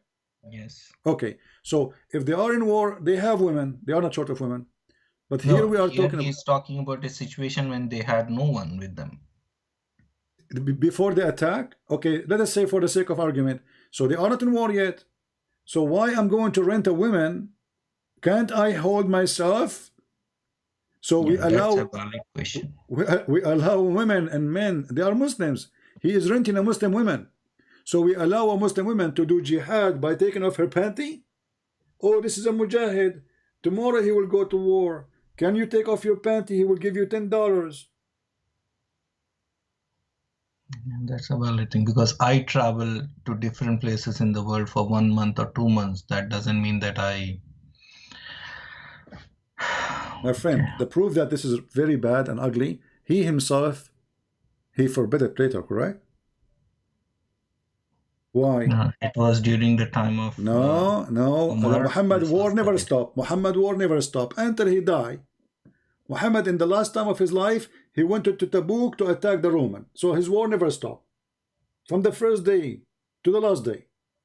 So how he forbid it? Nothing changed. War is war. But people, they start laughing at him. People, they start saying, look at this idiot. He is allowing people to practice prostitution. And not only that, let me show you a surprise before before we finish for today, in case you don't want to see. Don't you know that your God Allah, He allow prostitution? But I'll ask you one question. If, as you're saying, Prophet Muhammad ﷺ was so bad, why is he being respected all over the world, not just by Muslims, but non-Muslims? Nobody respects him. That's a lie. They respect terrorists only until now. Until now, my friend, until now. Who respect him? Nobody. We are the Arab. We laugh at him. Every single Arab. My friend. Do you believe in the Quran or not? Do you believe in the Quran or not? Yeah. Okay. The Arab in the time of Muhammad, did they respect him or laugh at him? They respected him. Somewhere, obviously, with evil mind, they were not a single person respected him. That is not true. Here we go. All those verses in the Quran they used to call him Sadiq al-Amin. No, they don't call him. This is a lie. They never called him Sadiq al-Amin. This is the Muslim stories. The Arab in front of you, they said to him, this is nothing but a fairy tale. Chapter 6, verse number 25. Chapter 8, verse number 31. Chapter 16, verse 24. Chapter 23, verse number 83. Chapter 25, 5. Chapter 27, 68. 46, 17. 68, 15. 83, 13. All of those, they are saying to him one thing. What you are saying to us is stupid. Not only that, they said to him, if we want to create something like this, like the Quran, we can, but this is stupid. Read chapter 8, verse number 31. They accuse him to be crazy. They accuse him to be mental. They accuse him to be a thief. So when they say to you they respected him, so why they fought him? Why when Muhammad he died, the same day, more than 80% of the Muslims, they left Islam? If they respect the guy, if they believe in him, because he forced them. No, right now, you are from Pakistan just yesterday. Let us show you the respect. Who dare not to respect Muhammad? The guy, he said, he supposedly, and I believe he in the online, I don't think he dared to do so. He insulted the Prophet. They killed the guy and they burned him. That is disgusting. That is not what but this is what your Prophet used to do. Your Prophet even said, even he to the Muslims, because they are not coming to pray in the Friday, he says, I would love to burn those people, but because Allah forbid burning the ants, whatever, for Suleiman burning. So Ali, he burned people alive. For what? You don't agree with him in the religion, not because they are doing crime. So when you say to people they respected him, that is fear. Your Prophet, he says, I've been victorious by terror from a distance of 1 month's journey. 1 month journey. This is how respected he is. People, they fear him from a month journey. Do you see how peaceful he is? Have you ever heard of somebody he feared Jesus from a month journey? Nobody. Why do you want to fear Jesus from 1 month journey? You fear somebody from a 1 month journey because he is a criminal only. Otherwise, nobody should fear a good man who is coming to practice good things.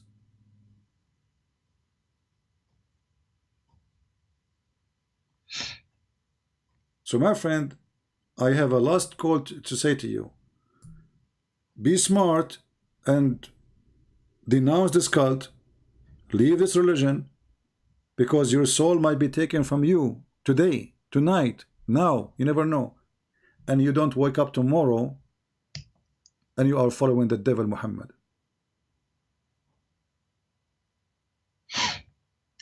I'll definitely think about this. Okay, I cannot force you. Well, think about it as much as you want. And you have a PhD, so I trust your intelligence. I will be waiting for you to call me some other time when we go live on air. Sure. Right, my friend. And I'm not going to mention your name for your security in case you decide to leave Islam. But sure. I have an offer for you before you leave. Why we don't offer the sheikh who is going to answer you to call me and you join the conversation? What do you think? Definitely, I'll do that.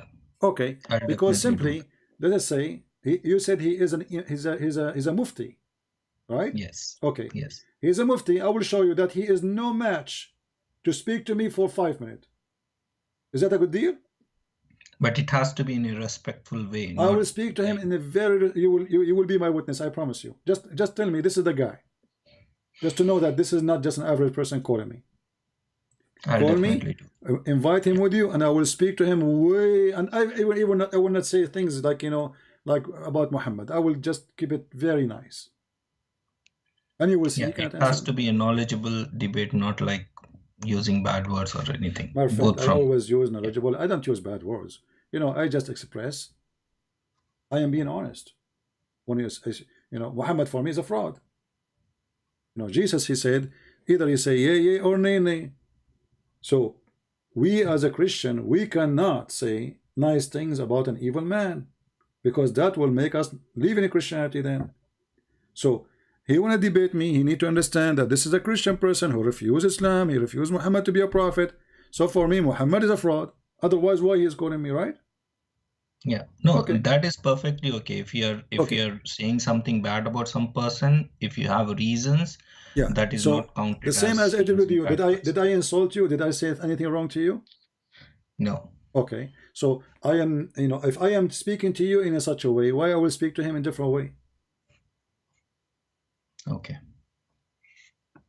And especially he is coming with you, so already I know that you are a nice person who is searching for the truth.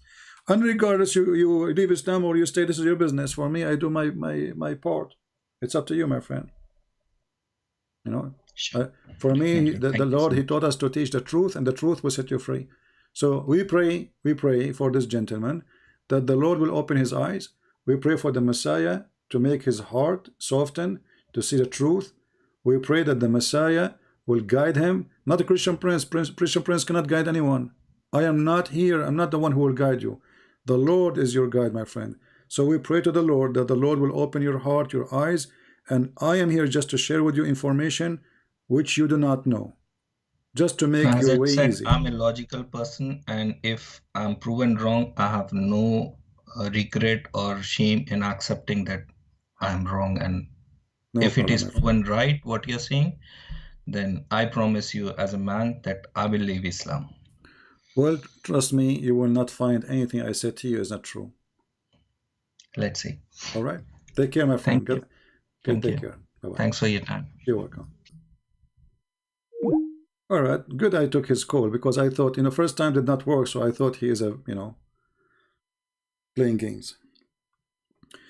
As you see, you know, a person who is really searching for the truth, he will struggle.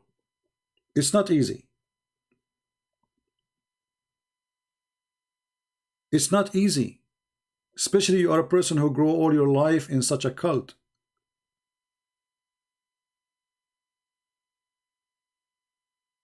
But because Muhammad is so bad, it's hard for this gentleman to resist the truth. He is not so bad. He is not little bad. He is the bad itself. For how long he can resist?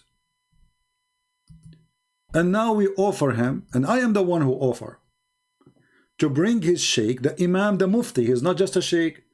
And this gentleman, he said even he was a friend of Zakir Naik. As if Zakir Naik, he came to his house. So he have connection. He knew all of them. Who dare to call me and prove me wrong? We will wait for that day. And I want to say thank you for all of you for being here. I hope you enjoyed what we do. Don't forget to subscribe. And if you are already subscribed, don't forget to unsubscribe, because according to Allah, that will give you blessing. To subscribe to someone is not good, supposed to me. And unsubscribe from him, that will double your deed. So if you want to make more deed, spend the day, just subscribe and unsubscribe, because this is the wisdom of Allah. Same time, if you are a person who speaks other languages, we have my books offered for free in many languages. And lately we publish Sex on Allah, volume number 1 and 2 in Russian, and we have Deception of Allah in Chinese. And for sure we have Indonesian, Malaysian, Albanian, Croatian, you name it, all for free. For the Lord, he says, for free you took, for free you give. I want to say thank you, and thank you for not supporting us, for the Lord is our support. God bless you all.